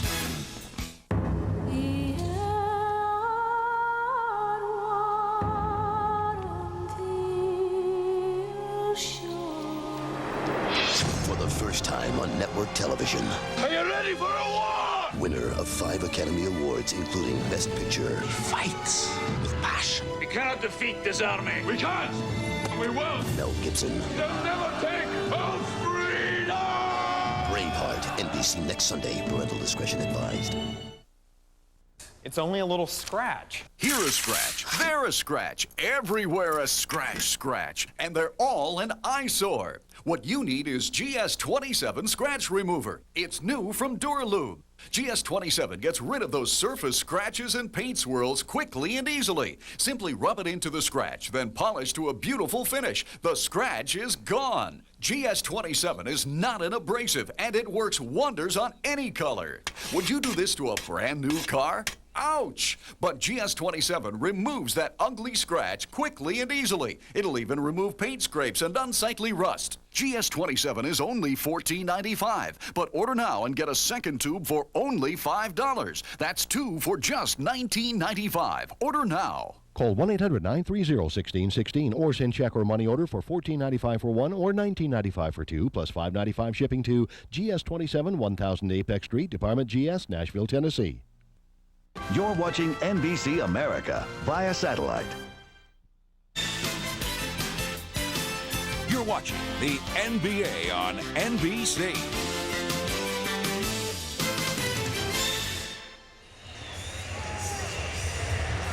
Shaquille O'Neal had 10 points and 7 rebounds in the first half, and it's obvious that he has at least a few friends left in Orlando, but they're outnumbered by his detractors these days. We're back. Bob Costas along with Isaiah Thomas. The Lakers lead the league in scoring, averaging better than 106 points a game. They lead at halftime here, 50-48. Well, Chuck Daly is extremely happy right now because Orlando has the tempo and they have the pace the way they want to play it.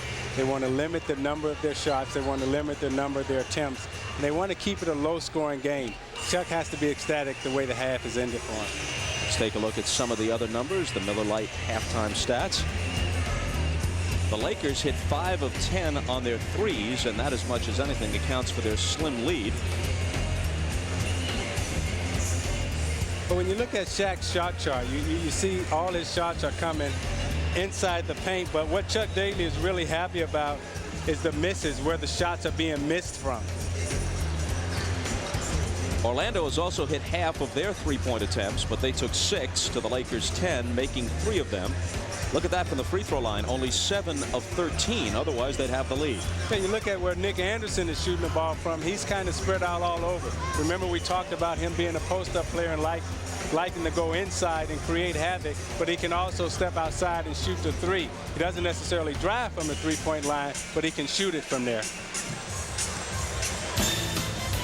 Start of the second half, moments away, and we'll come back to the arena after this. Final boarding call, 54 from gate 10. Sir, is this your computer? Yeah. Seems much too slim for a computer, sir. Please open it. Sure. Is this large area the screen, sir? Yeah. This entire large area is the screen, sir? Yes. Sir, I find that hard to believe. Please turn the computer on. Of course. Sir, the screen is abnormally large and unusually bright.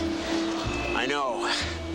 The digital high note Ultra 2000 with Intel Pentium processor with MMX technology. Not the usual computer now, is it, sir? No. No, it's not. Supervisor to station 12.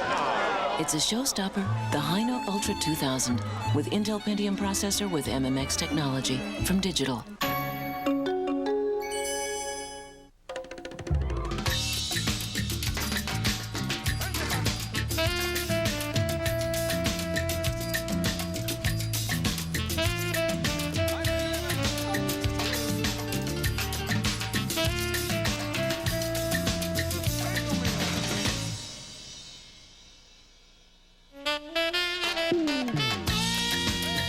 Eldorado. It's the legendary car for people who go their own way. There's a land that has the colors of the world. In the year 2000, Sydney will bring these colors together. But you can discover their warmth right now. Sydney, Australia. A look at the high scores as we prepare to start the third quarter. Eddie Jones, who had a couple of threes in the first half, leads 3 Lakers in double figures, and Nick Anderson, who took 13 shots from the floor, has 16 to top everybody. Magic ball as the third period begins. Shays screening for Derek Harper. Into the lane he goes. Danny open outside, and his 20-footer is good. Danny Shays ties it at 50. Derek Fisher into the corner for Rick Fox on a baseline drive, and Fox has it spin off for him. A whistle on the rebound battle. LA's got to come out early and establish Shaq again in the low post. They got to get him going. They got to get him more touches where he's shooting the basketball underneath. Second foul on Horace Grant. Laker ball from the side. Derek Fisher opening the second half in the backcourt at the point guard. For those of you just joining us, Nick Van Exel still bothered by the bum knee, sent back to Los Angeles today. Harper with the steal. Harper has great hands. Loves to defend, loves to steal. Harper, who says he's reconsidering. This might not be his last year after all. 2 in a row for Danny Shays. But what Orlando did is they made an adjustment at halftime. They came out and they ran 2 screens, and Orlando is switching the screens, which is free and Shays open.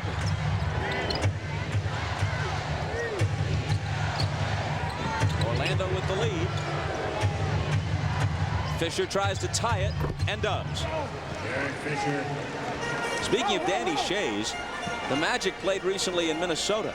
And after the game, Shays is walking down the hallway with the great George Mikan, whom he has known since he was a little kid, because Mikan and his dad, Dolph, were contemporaries in the early days of the NBA. 3 in a row for Danny Shays. And his teammates were saying to him, I think only half in jest, hey, did you play with that guy?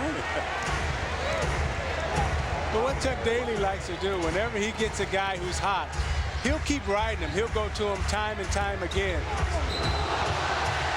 Shays hits the deck, and O'Neal is hit with the foul. That's his third. So don't be surprised to see Shays keep getting fed. Chuck Daly will come back, and he'll run the same play over and over again because he knows he's got a hot man in Shays. So they'll come down and they'll run another pick and roll. The same play is going to happen right here. And they switched it this time. Harper with the lunger, in and out. Shays the rebound. Danny Shays has dominated the first 2 minutes and 15 seconds of this second half with 8 points on 4 of 4 from the floor. Plus, Shaq picked up a foul driving on him. Fisher, with the lane cleared, takes it all the way to the hole. That was a great adjustment by Daly at the half. Now Daryl Harris has to make an adjustment and figure out how to handle this pick and roll on the side. He wants to run it again. You see him Daly coming up the court saying, run it again, run it again. They got the mismatch again underneath on the switch. They'll go inside. He goes to the hoop.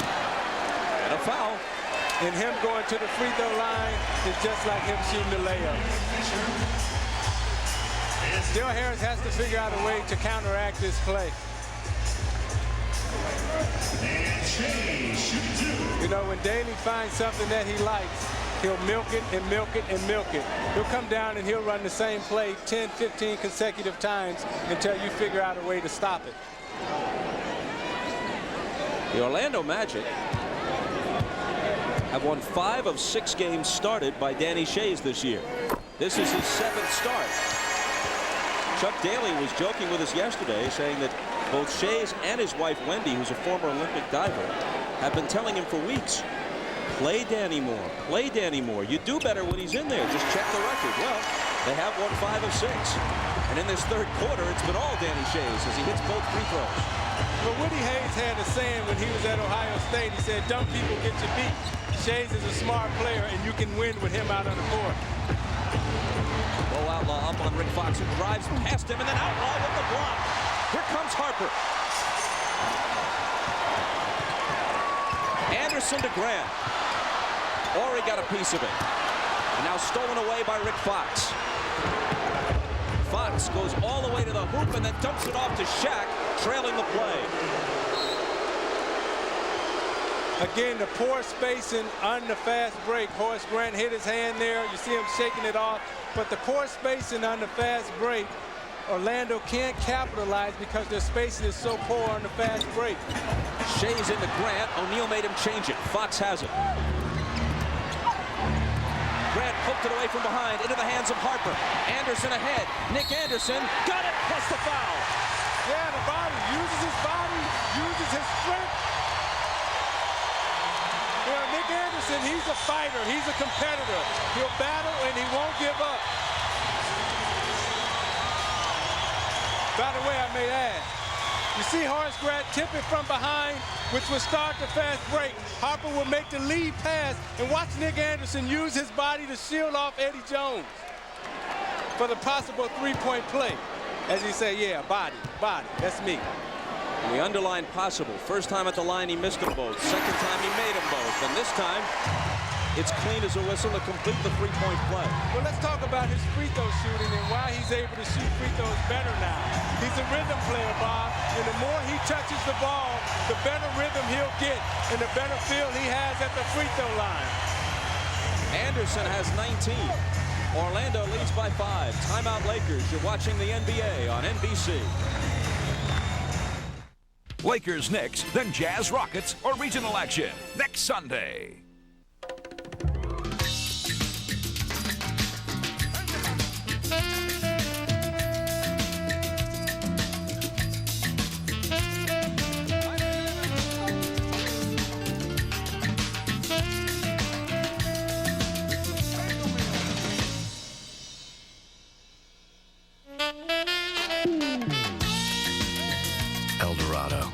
It's the legendary car for people who go their own way.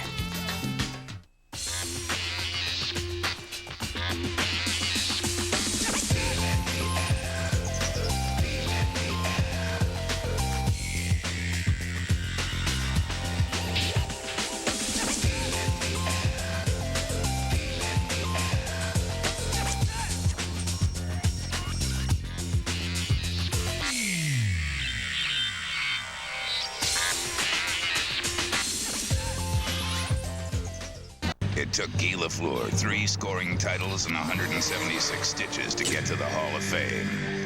It took the Golden Jet Bobby Hull 610 goals and 5 broken noses to get to the Hall of Fame. And like it only took us 2 beers, eh? Each. Hey, that's mine. No way. You too can make it to the special fan section of the Hockey Hall of Fame. Just look for specially marked packages of Molson, the official beer of the Hockey Hall of Fame. Come on, eh? Miller Genuine Draft presents even more basketball. Nick Anderson feeling it, back at his natural position, the shooting guard position, where he can go inside and outside. You also got Shaq in the middle. That's where he likes to be underneath. And when he's down that low, he's virtually unstoppable. Right now, these two are dueling. We got a little shootout going here, and it's a matter of who's going to win the battle between these two. In recognition of this look inside the game, Miller Brewing Company will donate $1,000 to the Thurgood Marshall Scholarship Fund. Who would think to this point of the game that Danny Shays would match Shaq? They each have 12 points. Fox for 3. Horry battling for the rebound, but Outlaw is there to pick it up. Outlaw is the guy about whom the cliche concerning playing a good floor game is almost always true. Won't necessarily score that many points, but he'll get you big rebounds, blocks, steals, keep a ball alive in a loose ball battle. It's a game of energy, Bob, and right now the Magic have more energy than the Lakers seem to have. Fox, though, with a great save into the hands of Jones. Eddie Jones. Cross court to Kobe. Knocked out of bounds. It belongs to the Lakers. You know, yesterday we went to the Lakers practice, and they had a 3.5-hour practice out on the road.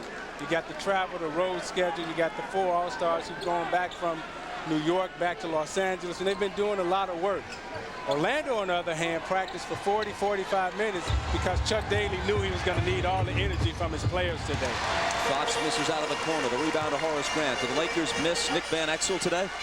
I think the Lakers are a step slow. I think right now what they're missing right now is energy. Orlando seems to have more energy than they do.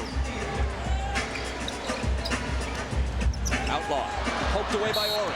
Kobe Bryant scoops it up, but hold on, a whistle. Horry called for the foul, which he disputes. Horry gets his hand in it, and he makes a good play. And as he's trying to run for the basketball, I thought Outlaw was holding him, keeping him away from the basketball. I thought that was an excellent defensive play by Horry. You want to talk about energy? Bo Outlaw played all 48 minutes in a great home win for the Magic on Friday against the Pacers, and he's played every second of this game so far. Here he is. Dumps it off to Grant, who can't control it. Fox to Horry. Down goes Shays, but a blocking foul on Danny. Now, Danny has been known to take a flop. He's one of the better actors in the league, and after 17 seasons, you learn how to do that. Maybe sometimes you get a call or two. Well, he knows all the tricks. He knows how to stand there. He knows how to position his body, and he knows how to put the referee in a very difficult position. Make the referee make the call. Shay's learned, he knows all the tricks. He reminds me a lot of Bill Laimbeer, the way he positions his body and uses his body. Although if that was Laimbeer, when Horry would have came in, he'd have slugged him right in the jaw. Horry misses the first after Shays' third foul. Shays and Shaq, each with 12. Shaq has 7 rebounds. Shays has 3. But Chuck Daly is more than happy with that virtual standoff. Well, Chuck likes his team. He's got a veteran team right now. They know how to grind it out, and they're not going to concede, and they're not going to give up, and they're playing very smart basketball. Right now, it's the intelligence of the Magic against the youth and the talent of the Lakers. Orlando by 4. Shays again. Can't make it 6. Here's Eddie Jones. Grant gets back on Fox. Shaq plus the foul. That's awesome. That's awesome. Look at Shays. Shays goes down. Shaq walked around him, thought for a split second about extending his hand to help him up, then thought, nah, I'm not going to do that. Watch the spin off the body. The reverse. I mean, that's awesome. The way he positions himself, the way he spins, the way he uses his body. So quick a foot. I mean, remember, this is a guy who's 7 foot and 330 pounds, all muscle. The way he moves, the quickness, the way he spins, he's awesome down there. And then he's only 25 years old. A brick from the foul line, the rebound to Outlaw. Now, Shaq does weigh upwards of 300 pounds, but you saw after that last contact how Danny Shays has been known to exaggerate. I mean, he went flying as if he'd been hit by a truck. He and Laimbeer went to the same acting school. Here's Anderson wheeling around Jones. And a foul on the play. Did you see Shaq's quote prior to the game? Actually, he issued many quotes. He picked up his 4th there, same number as Shays has, and now O'Neal is going to go to the bench. Well, you see Anderson spin, a double team comes, and it puts Shaq in a very difficult position. Anderson able to use his body. Shaq coming over to help because he spent out of the double team. The defender should have forced Anderson back to the middle as opposed to letting him spin to the baseline to put Shaq in danger. Shaq said before this game, you know, I really want to win it, but if we lose, it's not like I'm going to go drink a bottle of Pine Sol or something. That's certainly a relief. You wouldn't want him swigging Pine Sol after a defeat, or after a victory for that matter. 1 of 2 for Anderson. The Magic by 4. Bryant on the drive, and then throws it away over the head of Eddie Jones. The Lakers need to settle down right now. They got themselves involved in a half-court game. Somehow they got to find a way to create some turnovers so they can get into the open court. Orlando will take his time and milk the clock and make you have to score every time down now. That was the Lakers' 4th turnover in this period.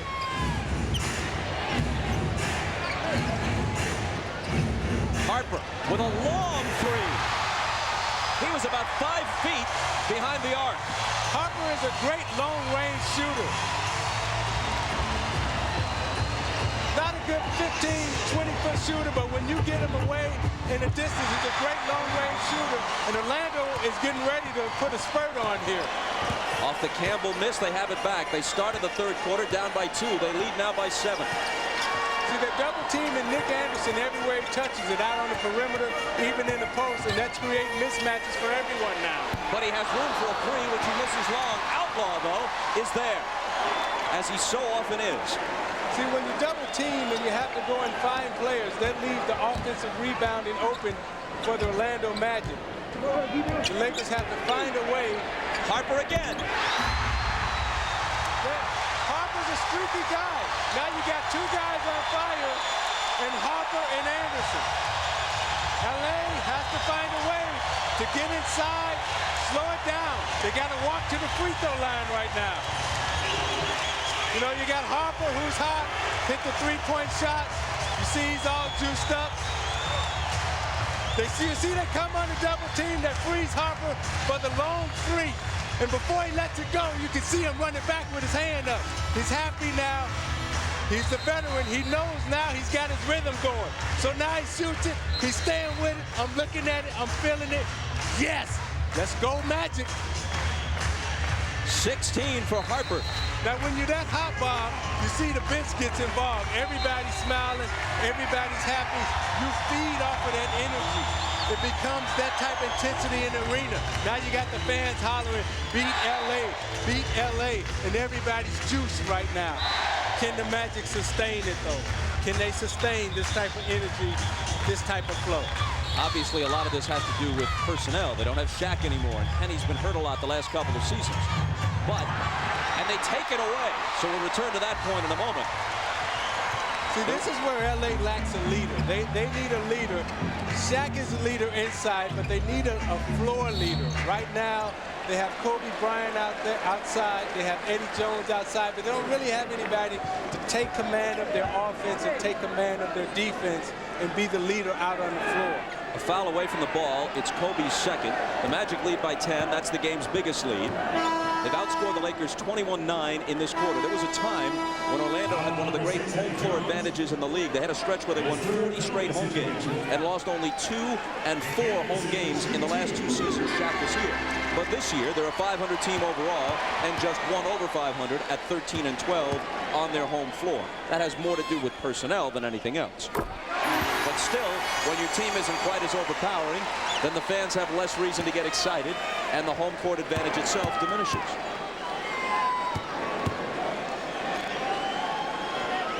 Anderson hits 2. See, Nick Anderson, you see him shooting at the free throw line. There's no problem right now. He's getting touches. He's got his rhythm. He's not going to the free throw line wondering if I'm going to make it or if I'm going to miss it. He's just standing there knocking them down. 23 for him. Fox misses the runner, but it's tipped in. Corey Blunt with the tip in, and that stops a 10-0 Magic run.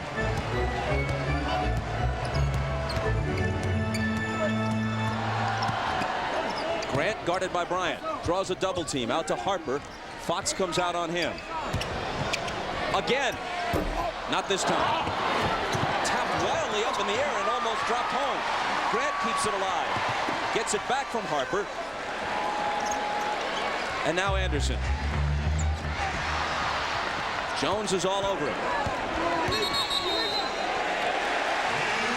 And another illegal defense call against the Lakers. Now you have an illegal defense being called because there's so much attention that's being paid to Nick Anderson. You see Nick Anderson right there. And Corley Blunt is standing right there. He don't know where to go because he's waiting. And here's proof that they feel he's in a groove. When was the last time Nick Anderson was selected to shoot a technical? Well, that's Chuck Daly understanding his personnel, understanding the players out on the floor. He wants to keep giving Nick the type of confidence that he needs. He wants to keep juicing him up. Chuck Daly understands momentum right now. Anderson missed his first 2 free throws today.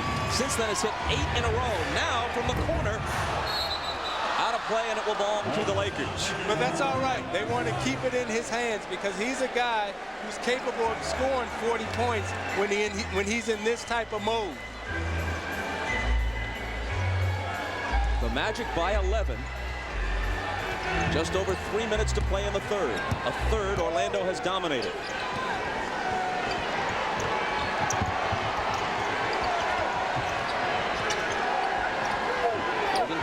Gives it back to Eddie Jones. Nice play.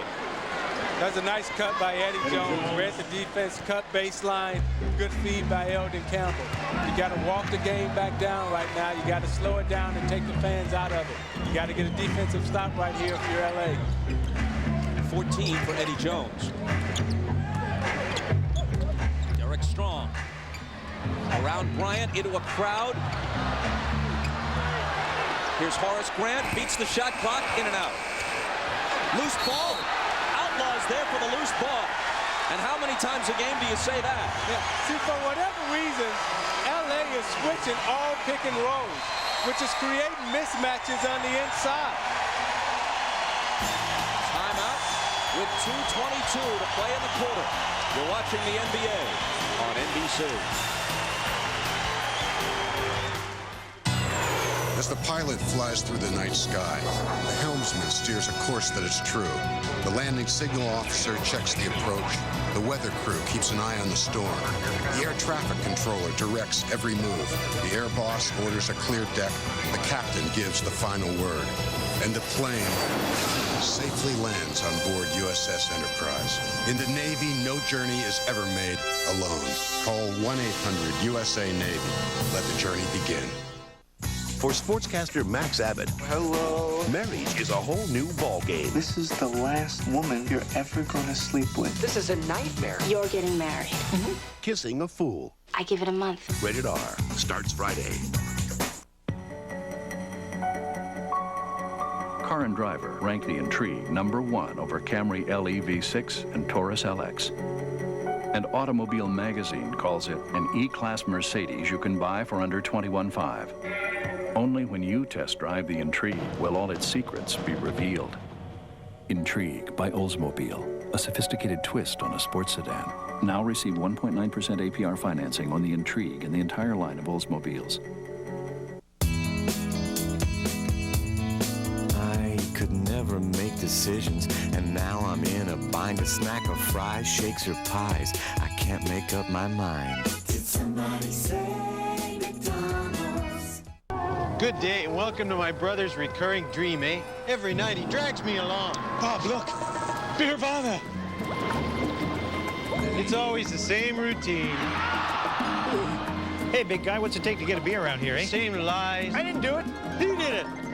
Hey, how'd you get in here? Molson Golden, the best there is. And the same ending. I just had a beer-ja vu, eh? The NBA on NBC is brought to you by Miller Lite, who reminds you that anything can happen at Miller Time. By Reebok, experience the DMX technology, air that moves the way you move. It's the technology that makes it possible. And by Oldsmobile and your local Oldsmobile retailers. We've been talking about the recent offensive outbursts from Nick Anderson, but take a look at the free throws. Nearly perfect in these last 3 games, and now in a 4th, he's hit 8 out of 10. And we talked to him about bouncing back from his confidence problems at the free throw line. Yeah, honestly, I did that. You know, I go into practice and playing real hard, and you know, every free throw shot I took, I made. And in the game, it was like it was a different situation. And I'm saying to myself, what am I not doing in the game that I'm doing in practice? And it was confidence and having faith in what you can do. And once I changed that, it happened. I just let it come to me. Some additional thoughts from Ahmad. All right, thanks, Bob. You know, for the first time, this Orlando Magic team graded themselves at the half point of the season, and Nick Anderson gave himself an F. He said that he didn't play well, he didn't play with any confidence, but he said in the second half he's going to go through around people. And he also told me that before the game today that Chuck Daly wanted him to get up close to 20 to 25 shots a game. And that's really added to his confidence. And the last week you can see he has really been a different player this year. Bob? Meanwhile, you just saw something so typical of Bo Outlaw, who's not a good free throw shooter. That's the weak point in his game. He has, as you see, a very awkward style. He makes the first, he misses the second, but he chases down his own rebound. He's got 13 rebounds, and 8 of them are offensive, plus 3 blocks and 9 points. Derek Strong misses, and Campbell clears the boards. 2 minutes. Less than 2 minutes remaining in the quarter. Kobe Bryant. A hard pass to Jones for the hard slam. Again, the spacing that the Lakers have on their fast break is excellent. They run their lanes wide. They keep the floor spread. So even when they don't have a classic 3-on-2 fast break, they're still able to fast break when they have the 4-on-5s and the 5s-on-4s.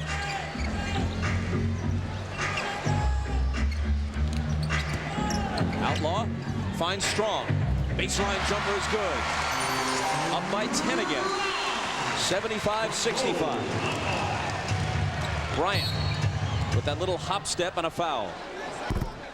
Let's talk about the aftermath of the All-Star game. Kobe Bryant is a terrific young talent and a wonderful kid. Nobody says otherwise. But it wouldn't be truthful if we didn't acknowledge that there were some members of his own Western Conference team who were upset with how much he seemed to dominate, especially the first half of the game. He shot the ball 11 of the 13 times he touched it. As Spud Webb makes his first appearance as a member of the Magic, 11 of the first 13 times he touched it in the All-Star game, and some of his teammates were grumbling afterwards. Webb is on Fisher. Jones misses the 3. They keep it alive, and there's Bryant, but it's knocked away from him by Outlaw. And a foul as Bryant starts his move. Foul number 45, Bo Outlaw. Bo Outlaw hit with the foul. That's his 3rd. Nick Anderson might have been poked in the eye a moment ago, so he goes to the bench. How about Spud Webb, who'll be 35 in July? At the height of his career, he was a mid-teen scorer, 15, 16 points a game for Atlanta and then for Sacramento. Listed as 5'7" and 133. When you look at Chuck Daly's roster, you can look down his bench and you can see that he's going out and he's gotten veteran players that he can depend on and that he can rely on. He's not dazzled by all the flash and dash that's going on in the league. He wants smart basketball players. And that's what Spud is. He's a smart basketball player despite his size. And loses it out of bounds. He's got to be somewhat rusty. In fact, he has been out of the league for 2 years. Yeah, he has, but Chuck doesn't care about the talent. What he's more concerned about is what you got upstairs. And Spud is heavy upstairs when it comes to basketball.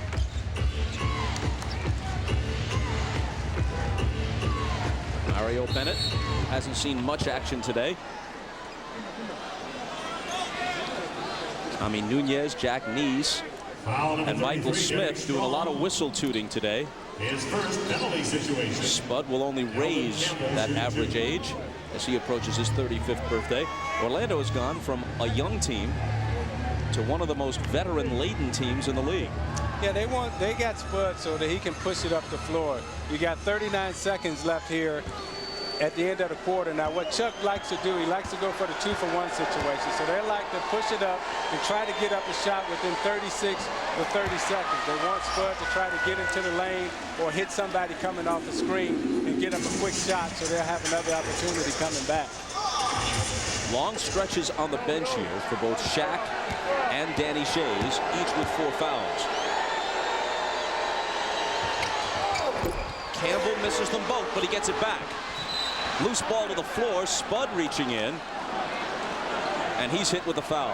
Foul number 4, Spud Webb. This is perfect for LA. This is easy money. You got to cash in at the free throw line because you're getting beat on the perimeter right now. So you got to cash in at the free throw line and keep getting easy points to get yourself back into the basketball game.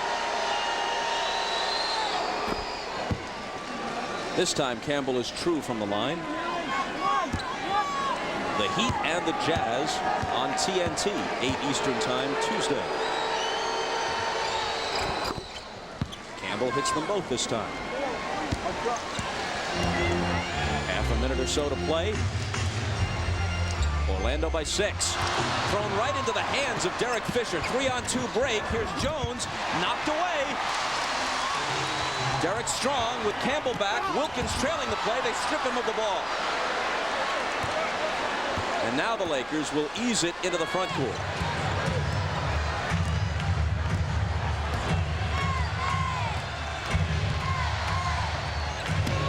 Fisher on the drive, count the basket, and bring him to the free throw line. So with a late spurt here toward the end of the third quarter, the Lakers are right back in it. If Fisher hits the free throw, they'll trail by only 3. They were down by 11 a short time ago. What freed it up is you see Eldon Campbell seals right here, which allows Fisher to drive the lane. It was a smart play on Eldon Campbell. He moved him up the lane, which allowed Fisher to drive baseline and use his left hand because he's a lefty. Can't complete the three-point play. Orlando trying to rush it into the front court. Wilkins launches it from the midcourt line, and that'll do it. 12 minutes remaining in regulation.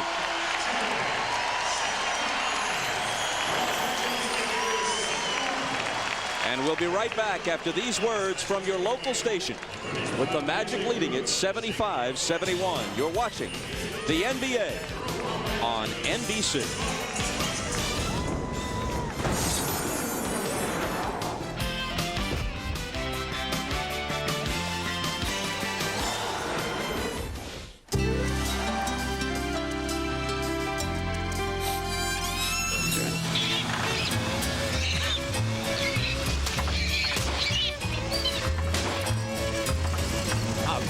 Great. That tune-up. These AC Delco parts are about the most dependable you can buy. They should really help improve your performance. Come on, they're all the same. I'll take some out of this bushel basket. Okay. AC Delco. No matter what you drive, if you're not asking for it, you're asking for it.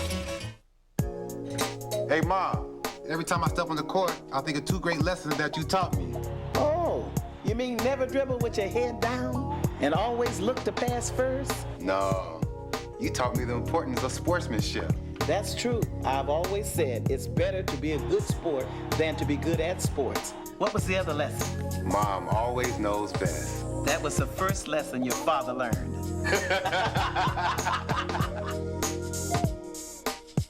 Join us for America's most watched news magazine. Dateline tonight. Are you wasting money on spoiled food? Then you need EuroSealer, the amazing new sealer that creates an airtight seal that locks in freshness so food lasts longer. Simply slide EuroSealer along the edge of any bag and it's sealed airtight. It's that easy. Every time you open it, food tastes like it just came fresh from the store. Look, EuroSealer creates a seal so airtight even water won't leak. Amazing! EuroSealer keeps cereal crunchy, chips crisp, vegetables fresh, and deli meat delicious. 1 week later, Twist Tie salad is brown and slimy, but EuroSealed salad is green and fresh. Now on this exclusive TV offer, you can get EuroSealer for only $19.95. Call now and get EuroCan free. EuroCan leaves edges incredibly smooth. You can even reapply the lid. That's a $40 value, all for only $19.95. To order the EuroSealer and receive the EuroCan absolutely free, have your credit card ready and call 1-800-589-1881. Don't delay, seal the deal and order today. Call now. You're watching NBC America via satellite. This copyrighted telecast of the National Basketball Association may not be retransmitted, reproduced, or rebroadcast without the express written consent of the NBA.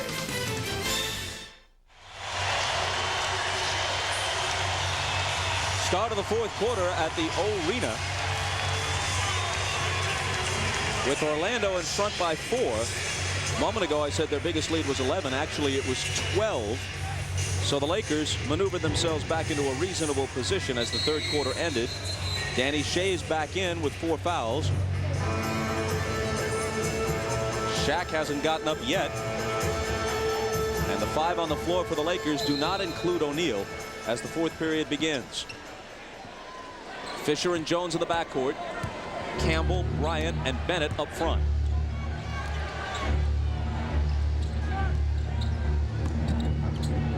Campbell can't find the handle, chases it to the side. Outlaw up on Eddie Jones, fires it over him and misses. You've seen Bo Outlaw guard everybody out on the court today. He guards the big people inside. He's able to go out on the perimeter and guard the guards. He's an excellent, excellent defensive player. Terrific drive by Harper. Count the basket as he goes to the left hand, and he'll have a chance for a three-point play. The drive was great, but the pick that Shea set was excellent. Watch the pick, stops him cold. Boom, he's gone. Now you see Harper that can come down and finish and extend with his left hand, but the pick is what freed him up. I mean, he's wide open. There's nobody there. Harper had been talking about retiring after this year. Recently has said he's reconsidering. Here's Shea's battling for the rebound and forcing a jump ball. Well, he's probably reconsidering because of the coach that he has in Chuck Daly. You know, Chuck Daly understands, as we see the tie up here, but Chuck Daly understands how to get the veterans through the season. He understands how to use Shea's. He understands how to use Harper. He's not going to put him through 3-4-hour practices.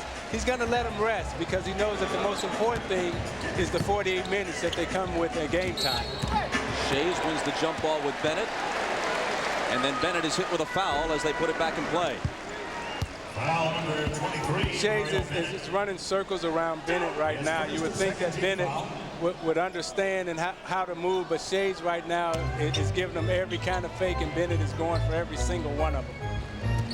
Lakers with 2 quick team fouls at the outset of the fourth quarter. That could become important if they get into the penalty early. Outlaw double team. Whips it over to Strong, who's open and hits it. See, they're just muscling them right now. It's Strong, Outlaw, and Shea's.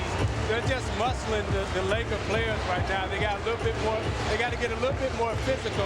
I think Dale Harris recognizes that, and that's why he's bringing Shaq back in right now. Kobe misses. Line drive rebound to Wilkins.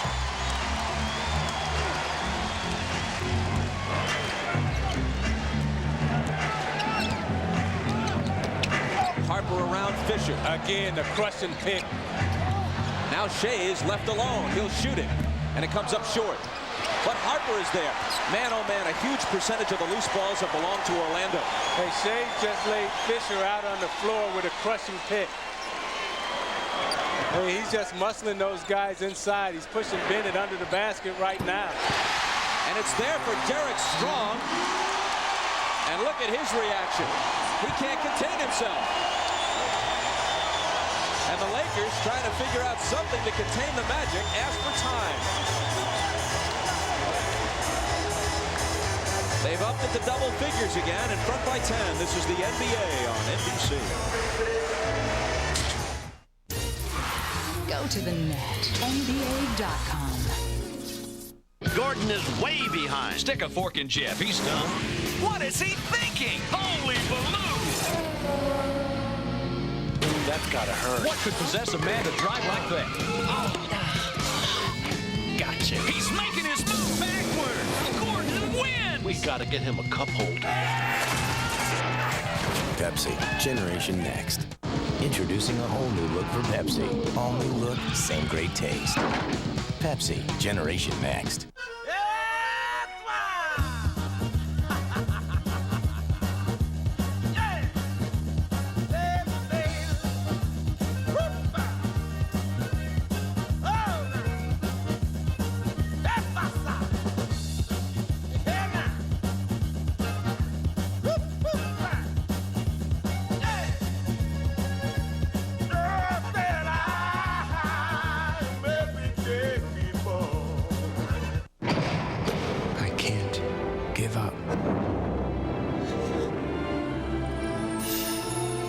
can't stop trying to fly.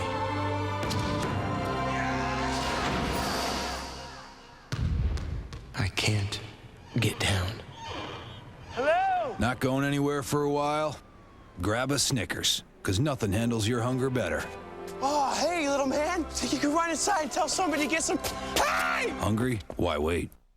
The NBA on NBC is brought to you by the irresistible taste that makes you say, did somebody say McDonald's? By Toyota. Every day belongs to you. Make it count. Toyota every day. And by Pepsi, who invites you to join Generation Next. In basketball, this is a lost art. The pick and roll. Watch Shea sets the pick. Now he cleans him out. I mean, he knocks him right off the play. Comes back and see how naked he is. He's free for the shot. Fisher's running around wondering where he's at. Now you see underneath the battle and the scramble for the loose ball. They double team Bo Outlaw for some reason, which leaves Strong on the weak side, wide open for the shot, and they're enthused and excited about it. Well, if there's a lost art in basketball, it shouldn't be lost on Danny Shays, and obviously it's not. From childhood, he's been around guys like Mikan and Kuzi and Russell, all of whom played against his dad. You know, he's the old man in the league. Right now, you know, it's men against boys right now. Shaq is back in. Double team, a foul, and let's see who it's on. Shays was there. If it's him, it's his fifth. And it is. Now he disputes I don't think that's on Shays. I don't think that foul is on Shays. That was the announcement. But now they correct it. Yeah, I think that's on Harper. Yeah, they give it to Harper. Shays, he has perfect position. He goes straight up with his hands in the air. You know, the smartness that Shays is playing with, you know, and the fundamentals that he's using right now, you know, all the young guys in the league have lost that. That's why he's able to play in this league at 38, not because of his foot speed, not because of his great athleticism, but because he understands how to play, he understands how to position himself defensively and offensively. 1 of 2 for Shaq, who now has 15. It was bad enough from the perspective of Orlando fans that he left for LA, but then he badmouthed the town, and that accounts for a huge portion of the negative reaction. Wilkins hits. Right now, it's a basketball clinic that the Magic players are putting on the younger Laker players. They're getting caught up on every screen. They're running into every mismatch that's possible, and the old veterans are taking advantage of the young guys right now. Outlaw on Kobe. Crossover into the lane. The floater is good. It's a great move, but it's a tough shot. Bo Outlaw played it perfectly, ran him right into the lane. Kobe had to make a spectacular shot. You'll see Orlando will come down right now and run a simple, basic pin down and try to free up either Wilkins or a pick and roll here with Shays. Shays setting the screen again. Gets it back from Harper. And he's fouled. Bennett picks up the personal. The Outlaw gives him the jump shot, and he shakes him to the right and brings him back, but he forces him to take a tough shot. Now, if you're Kobe Bryant, you can make those. That's not that tough for you. Third team foul on the Lakers in this fourth quarter. Orlando has but one. Shays whips it down. Beautiful, beautiful. Picture-perfect basketball. Nothing fancy, nothing spectacular, just easy 1, 2, 3 pass dunk. Eddie Jones misses the pull-up. Derek Strong clears the boards. Now this is when the older guys, the veterans, will start playing games with the younger Laker players. They'll start pushing them. They'll start giving them little elbows. They'll bring out all the tricks now to get them very frustrated. And an offensive foul is called on Derek Strong of the Magic. But that's okay. That's what they want to do. You see Chuck Daly smiling a little bit at that because that's what he wants now. Now it's about playing mind games with the Lakers. It's about playing head games, getting them out of their rhythm.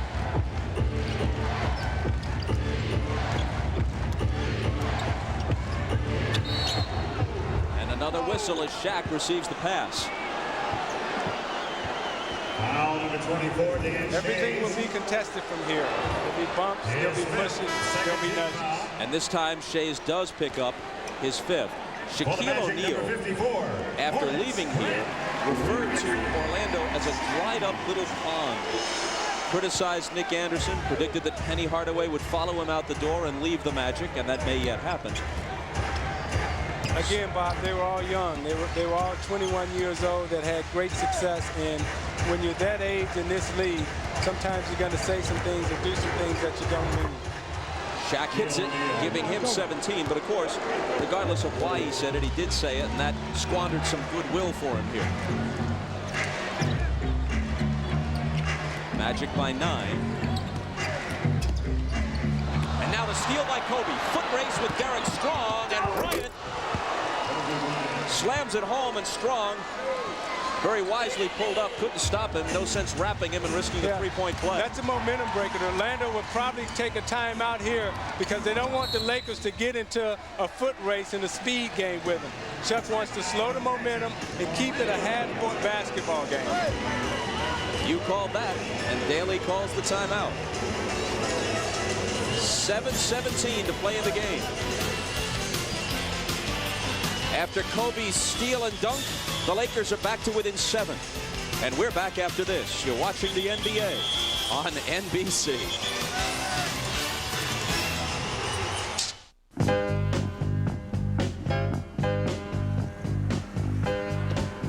Every day, I have to know what I'm doing. The proof is in the job I do and the choices I make. The 1998 Camry, America's favorite car.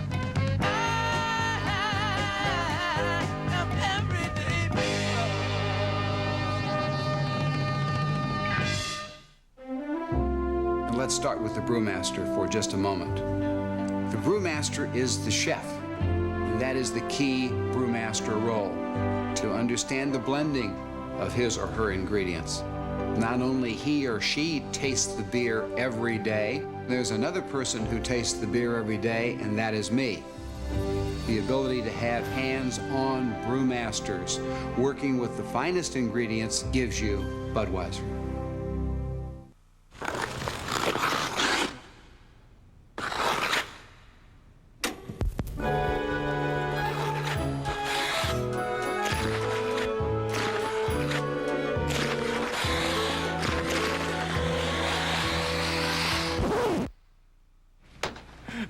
This is gonna cost you. A Big Mac extra value meal, perhaps? Hands up, Twinkle Toes. Did somebody say McDonald's? Proud to feed the world's Olympic athletes.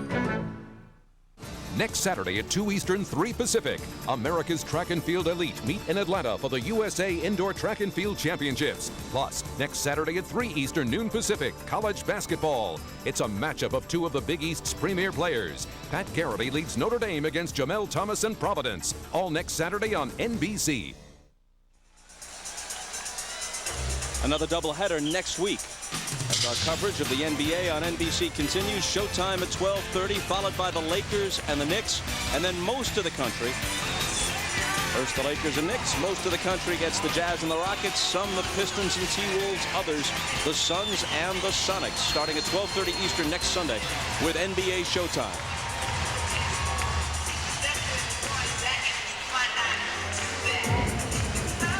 Following the timeout, Bo Outlaw, who has played every minute of this game, tosses it into Horace Grant.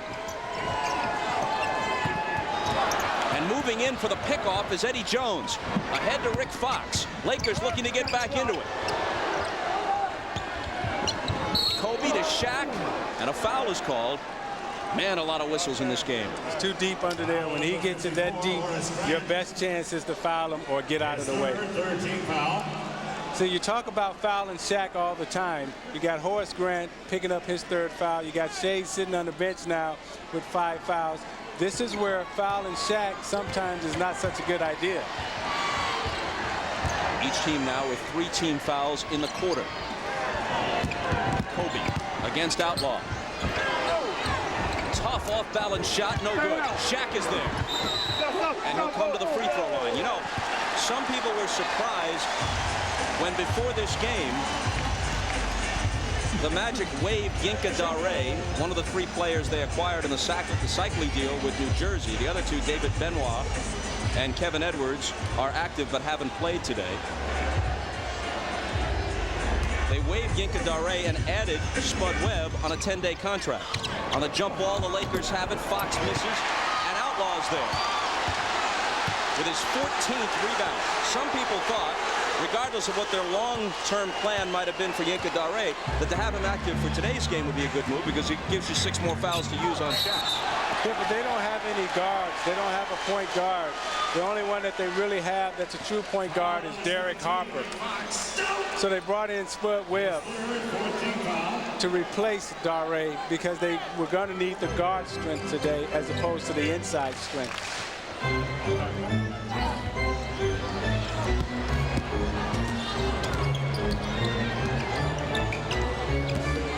Harper into Derek Strong, who traveled with him. Yeah, he shuffled his feet trying to back Rick Fox down. He got a little bit too anxious, and he backed him down. You see, he shuffles his feet real quick trying to back Fox down before he puts it on the floor, and the referee caught him. It's a good call by Jackie Neese.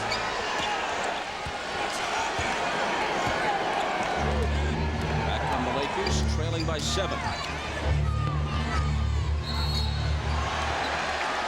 And an illegal defense is called against the Magic.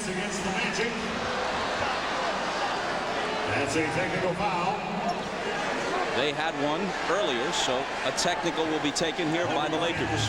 Now Chuck is saying on the ball fake, you know, you see Rick Fox fake the ball, which draws everybody over here, which draws that defender there, which makes them be illegal. Chuck Daly was saying, hey, on the ball fake, you're allowed to come across the rim. Brendan Soar, his longtime assistant in Detroit, in New Jersey, and now here, arguing the case along with Daly.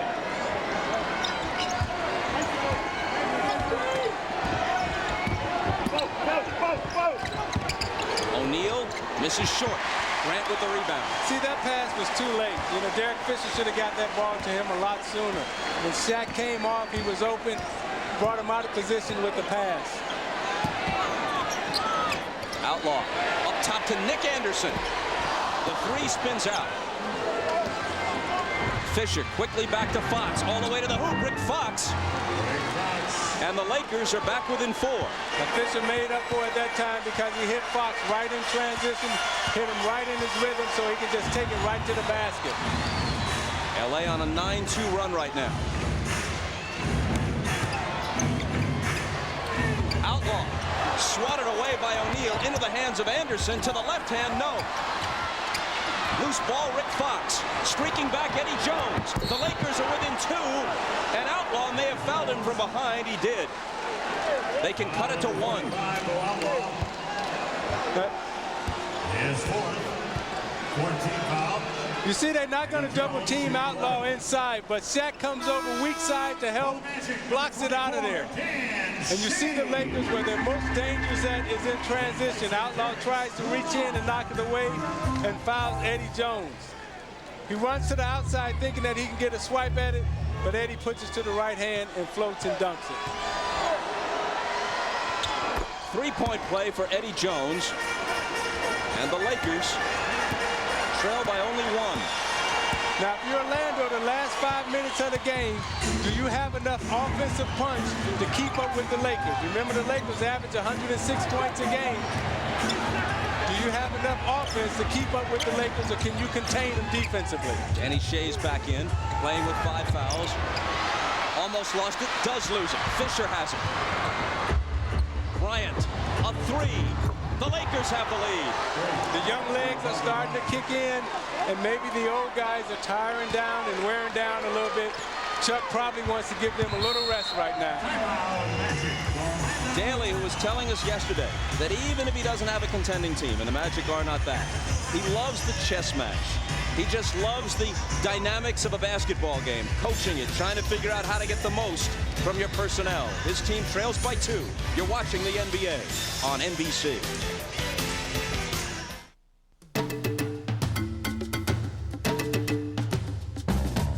Sometimes I dream that he is me. Got to see us how I dream to be. Boom, boom, boom, boom. I dream I move. I move. I dream I groove. Like Mike. If I could be like Mike. I wanna be like Mike. Like Mike. If I could be like Mike. Could be like Mike. Be like Mike. Oh. Be like Mike. Yeah, that's right. Oh, just need to fly. Oh, yes. Just one day I could feel that way. Boom, boom, boom, boom, boom. I dream I move. Like Mike. If I could be like Mike. If I could be like Mike. What's up, Mike? Like Mike. If I could be like Mike. I'm not going to sing.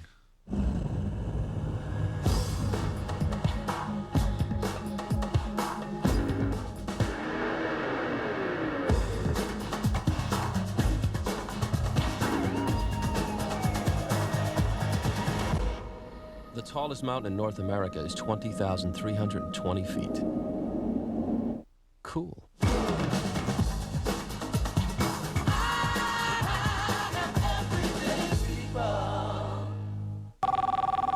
Dude here. The dude's been hired to deliver $1 million ransom. Her life is in your hands, dude. And now he's lost it. You got any leads? Leads. Jeff Bridges. Life goes on, man. Ow! John Goodman. Because the whole world gone crazy! Julianne Moore. From the creators of Fargo. Where's the money, Lebowski? The Big Lebowski. It's down there somewhere. Let me take another look. Rated R. Opens Friday, March 6th at theaters everywhere. Next Sunday at NBA on NBC doubleheader. First, LA Showtime comes to the Big Apple. Shaquille O'Neal and Kobe Bryant lead the Lakers against the Knicks. Then in Game 2, a Western Conference Finals rematch. When Malone and the Jazz face Barkley and the Rockets, or Pistons, Timberwolves, or Suns, Sonics. Next Sunday at 12:30 Eastern on NBC. Tonight on NBC, a special 90-minute edition of Dateline. That's followed by the network television premiere of Crimson Tide, starring Denzel Washington and Gene Hackman at 8:30 Eastern, 7:30 Central on NBC tonight. Suddenly trailing by 2. The Magic have it after the timeout. Here's Anderson trying to tie it, and Nick Anderson can't. The rebound snatched by Eddie Jones.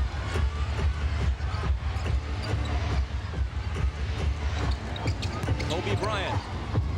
Fox checks to see that he's behind the line and then hits the three. Rick Fox. The Lakers are on a 16-0 run, and that doesn't help, at least from Orlando's perspective. Well, right now, Orlando doesn't have enough offensive punch to keep up with the Lakers. The Lakers are starting to wear them down offensively now. Orlando's going to have to find a way to get somebody else involved other than Nick Anderson right now to score points for him. Anderson picking up his second foul, although he can't quite figure out why. Fox bumped, no call. Fisher, O'Neal, Shaq follows his own miss with authority. The basket support still shaking. Shaq Daddy is in the house. An 18-0 Laker run. Touched last by Los Angeles, still Orlando ball. Now watch Shaq slide off of Shays, positions himself to go up, rebound, and get it again. He's seen Fisher driving baseline, position himself so he can get the ball and knock it off the glass so he can get it. You know, Moses Malone used to be great at that. When he thought that he was not going to make a shot, he'd throw it against the backboard, get his own rebound, and go back up with it. You see him positions himself, throws it off the glass, and say, ugh. The daddy's in the house. The Lakers trailed 85-74. They lead now 92-85.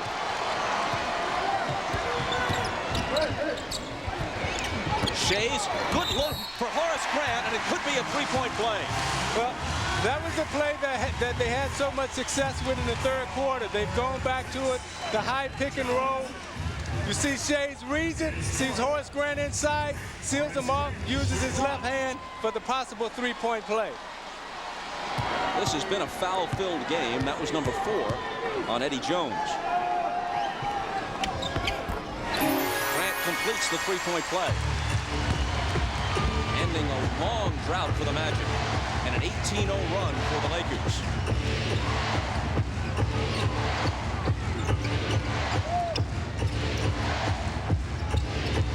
You know, Shays has 5 fouls. If they were smart, they'd go to Shaq right now and try to get Shays out of the game. 4 seconds to shoot. Bryant with the fadeaway. And Anderson is there to win the rebound battle. See, this is when you got to understand the clock, the time, and you got to know the situation out on the floor. You got to know that Shays has 5 fouls, so you want to go at him. Grant from Anderson. Horace Grant trying to bring the Magic back. First with the three-point play, then with the jumper.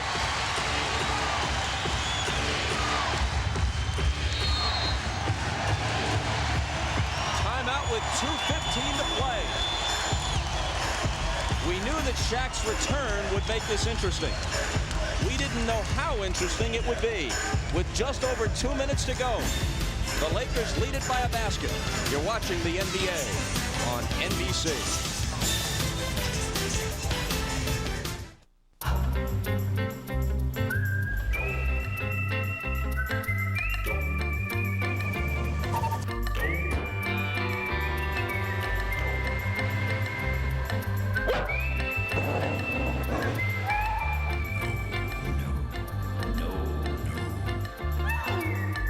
Fitting in, schmitting in. What the? The new RAV4. It's not for everyone, only you.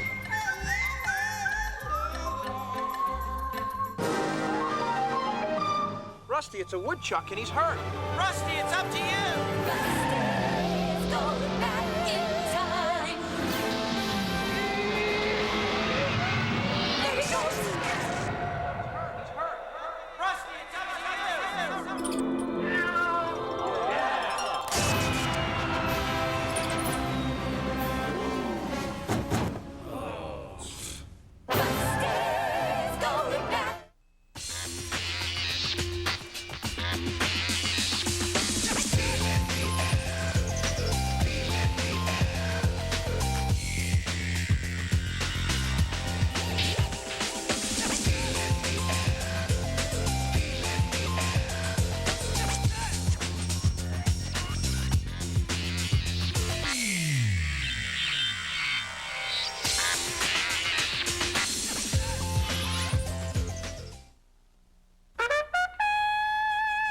Jazz is freedom of expression with a groove. Our music is the art of improvisation, and that can be analogized to basketball and music. And in basketball, you have your fundamentals, your footwork, the form of your shot. Now, after a while, you know, you start to improvise. So you might be able to make a layup, but then you put a little juke in there. You might throw a no-look pass, or you might go between your legs. It's a wonderful thing. Dateline Sunday. He's a man of many faces, a criminal mastermind. I'm an honest person. He jumped bail, escaped prison, and robbed banks across America. We tried to be the best we could be. Number one was nobody gets hurt. Then the FBI caught up with him. The incredible story of Patty Mitchell and the Stopwatch Gang. Dateline NBC tonight. Now, if you're Dale Harris coming out of the huddle, you got to design something for Shaq right now to try to get Shays out of the basketball game. Shays is the main distributor.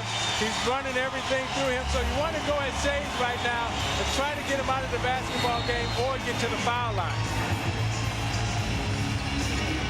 Shaq to Eddie Jones. Knocked away and stolen by Nick Anderson. A chance to tie. Anderson around Fox, who fouled him before the shot. But the Lakers are over the limit.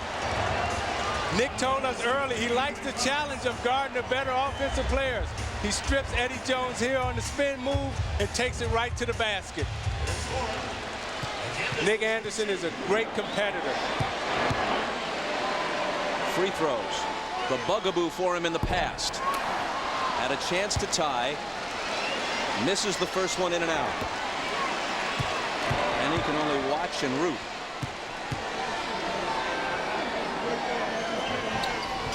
One of two.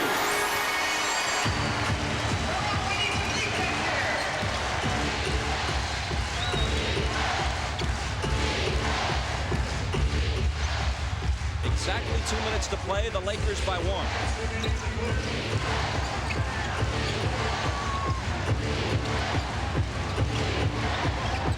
5 on the 24. The ball out of bounds to the Lakers.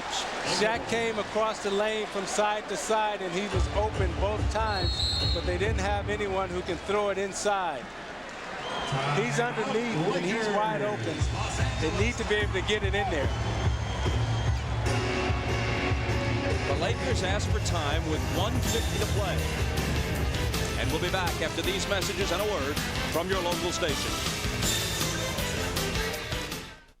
This Thursday, with the Olympics finally over... Yes! It's a night of all-new comedy with the Frantic Friends, a jolly Just Shoot Me one of just 7 new Seinfelds, and Veronica gives Baywatch's Yasmin Bleeth a rather saucy spanking. I'm sorry, did I say that out loud? Right, yes, all new must-see TV returns Thursday. It's only a little scratch. Here a scratch, there a scratch, everywhere a scratch. And they're all an eyesore. What you need is GS27 Scratch Remover. It's new from Duralube. GS27 gets rid of those surface scratches and paint swirls quickly and easily. Simply rub it into the scratch, then polish to a beautiful finish. The scratch is gone. GS27 is not an abrasive, and it works wonders on any color. Would you do this to a brand new car? Ouch! But GS27 removes that ugly scratch quickly and easily. It'll even remove paint scrapes and unsightly rust. GS27 is only $14.95, but order now and get a second tube for only $5. That's 2 for just $19.95. Order now. Call 1-800-930-1616 or send check or money order for $14.95 for one or $19.95 for two, plus $5.95 shipping to GS27 1000 Apex Street, Department GS, Nashville, Tennessee. She fell in love with him. I love you. Until he fell into a coma.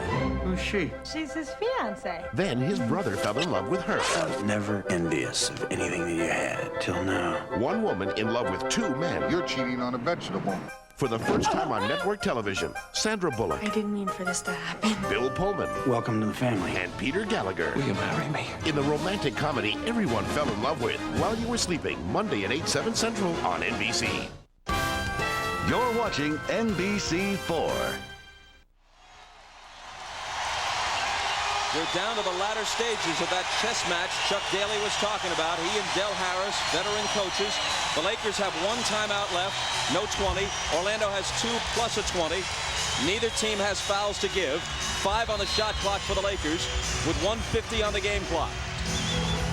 Kobe takes it right to the lane, in trouble, and he travels. Now he may have forced something there that he could have thought better of. Well, it's youth again. He puts his head down and he gets to the lane, but Shea stepped up and gave him the hip, which made him travel. Using his body, knowing how to bump you off, knocked the weaker offensive player in Kobe off his spot. Orlando down by 1 and with the ball in the game's last 2 minutes. Nick Anderson back to Harper for 3. Short. Loose ball. Anderson has it. And a foul on the play before the shot. Look how Orlando cleared out underneath the basket. They had 4 white guys inside the basket, had 4 white shirts inside the basket, and all the Laker players were on their back. Now Nick Anderson, 9 of 12 from the line. A big miss a moment ago, but 9 of 12 for the day. Ties the game at 92. Orlando's made 19 of 28 free throws. The Lakers 15 of 22. Both teams spending a lot of time at the line tonight. Orlando is pounding them and killing them on the boards. He makes them both. The foul on Eddie Jones was his 5th. Fox and Shaq each have 4. Outlaw has 4 for Orlando, and Shays has 5.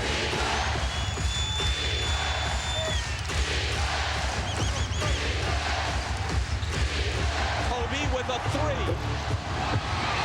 the rebound to Nick Anderson. Tough shot when you're down 1 with a minute and a half to go. You got to go inside to the big fella. You don't necessarily want to put a bridle on the enthusiasm of youth, especially with that much talent. But sometimes it doesn't help. Here's Danny Shays. It comes out for him.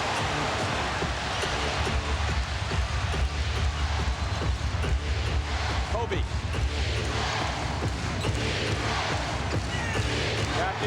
got to get a quick one up here so you at least have a chance for a 2-for-1 situation coming back. Fox on the drive to Shaq. Ball out of bounds. And hold on. The foul is on Nick Anderson. That's his third. It'll bring O'Neal to the foul line. Well, how about this?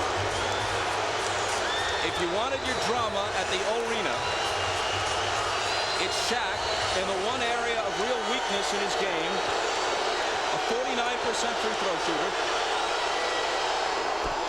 He steps to the line and ties it. Now that's a man. That's a man. Despite what the free throw percentage is, that's when you know you got a man. You got a tough competitor on the free throw line when he can stand there and switch it through like that. He misses the second one, but Fox chases down the rebound. Now, LA has one timeout. Do they use it to set up a good shot, or do they just go right into Shaq right away? I put it back in the big fella's hands. There he is. Give it to him. Back to Kobe. Nice. What a shoot, Kobe. An incredible attempt and a foul on the play. Great stop and go by Kobe. Stopped on the baseline, froze him, went to the basket for the scoop underneath. Great stop and go. Watch the stop, the hesitate, the fake. Shays goes away, the stop and go, the reverse comes underneath. Draws the foul on Anderson. That was a great stop and go fake on Shays because he had to honor Shaq. Bryant is a 79% free throw shooter, but misses it long. The foul on Anderson was his fourth. Tied at 93, 12.9 seconds left.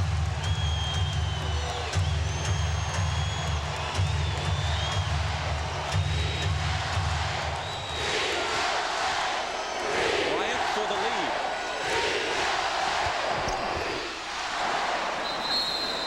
Orlando asks for time. Big shot. Now, you know, if you're Orlando right now and you're Nick Anderson, you know you're going to get the basketball at the end. You got the coaches standing out. They're trying to decide what play we're going to run for Nick. But if you're Nick Anderson right now, this is what you're thinking. You're thinking that I'm going to go out. Depending on who's guarding me, I want the ball inside. If it's Kobe Bryant, I want to take him inside. If it's Eddie Jones, I want to take him inside. If it's Rick Fox, I want to take him out on the perimeter and use my foot speed.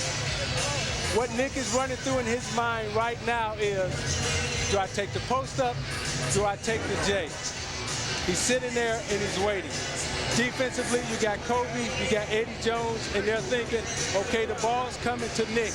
How do we defend him? Do we ask for help? Do we double team? If we double team, then we free up a loose man so they'll have a swing on the opposite side. Do you play straight up? That's what Dale Harris is asking his guys right now. Do you want to play them straight up? Anderson has 27 to lead all scorers. Shaq has 20 with 10 rebounds, each beneath his average in his return to Orlando. A reminder, NBC tonight, 90-minute edition of Dateline. Then Denzel Washington and Gene Hackman in the network television premiere of Crimson Tide. Shaq with 20 to lead the Lakers. Eddie Jones has 19. Kobe has 18. Derek Harper has 18 to complement the 27 scored by Nick Anderson. And you see Dale Harris there, he wants to know, are we going to trap? Now, if you're Nick Anderson, when you're coming out of the huddle right now, the first thing you're looking at to see is, okay, who's guarding me? Who's matched up against me? Did they make any substitutions? Did they bring a bigger guy in to guard me? Am I still going to be facing a smaller guy? He wants to survey the landscape.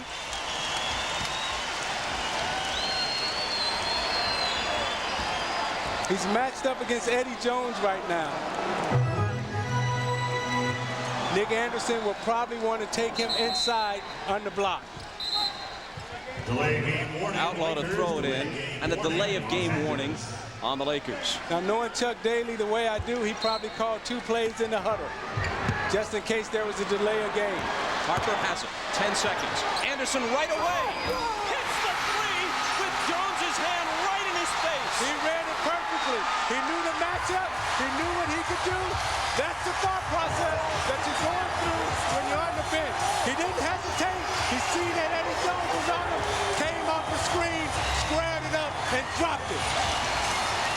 Giving him an even 30 and giving the Magic a 96-94 lead with 7.1 on the clock. Now, in the Lakers right now, you're saying, okay, you watch Nick Anderson come off, no hesitation, right in his spot, his rhythm, and he's falling back, feeling it. Yeah, the Merton Hanks duck walk. Here's Penny's reaction. Back to Orlando after this. I can't give up. I can't stop trying to fly.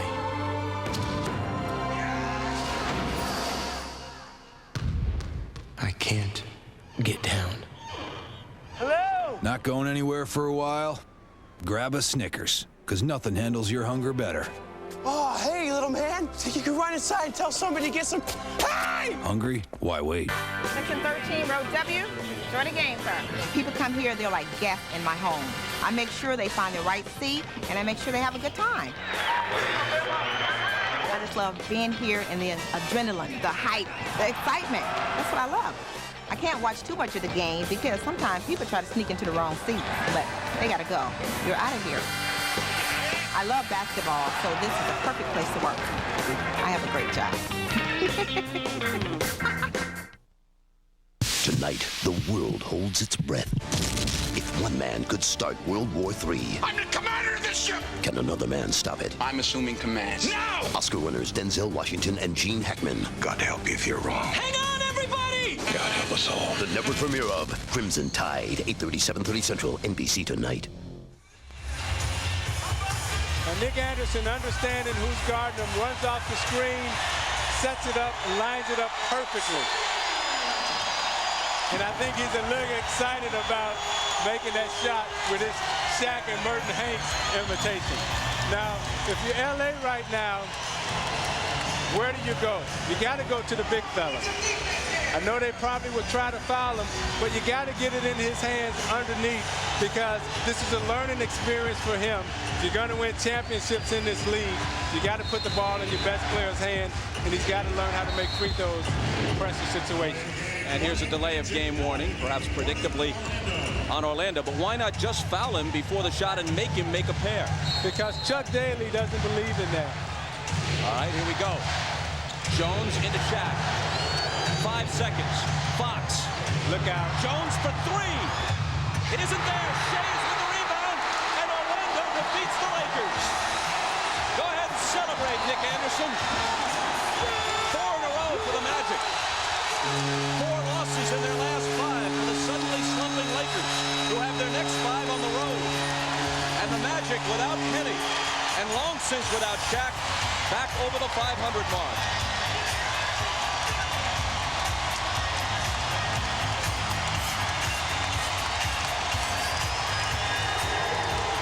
Shaq says, come on, bring it on, give it to me. And they oblige. Nick Anderson is with them on. All right, thanks, Bob. Nick, the confidence is back, the swagger's back. What do you attribute it to? Just keeping faith. You know, I heard all the talk. Well, Nick Anderson is losing his confidence. Not at all. If I keep faith in myself, it doesn't matter what anybody else says. And a big win for this team to come back and struggle through this with all the injuries that you have to come out on top today. It just shows that this team has a lot of guts. You know, Price go down, Hardaway go down. I was out for a while, but we never stopped. But you're back. It feels good. I love this game. Congratulations, man. Back to you, Bob. We thank you, and David Stern thanks you. Don't forget the contribution of Bo Outlaw. Played all 48 minutes, 10 points, 14 rebounds, 8 of them offensive, 6 assists, and 5 blocks. Again, the final score. Orlando 96, the Lakers 94. The Magic holding the highest scoring team in the league to 12 points under its per-game average.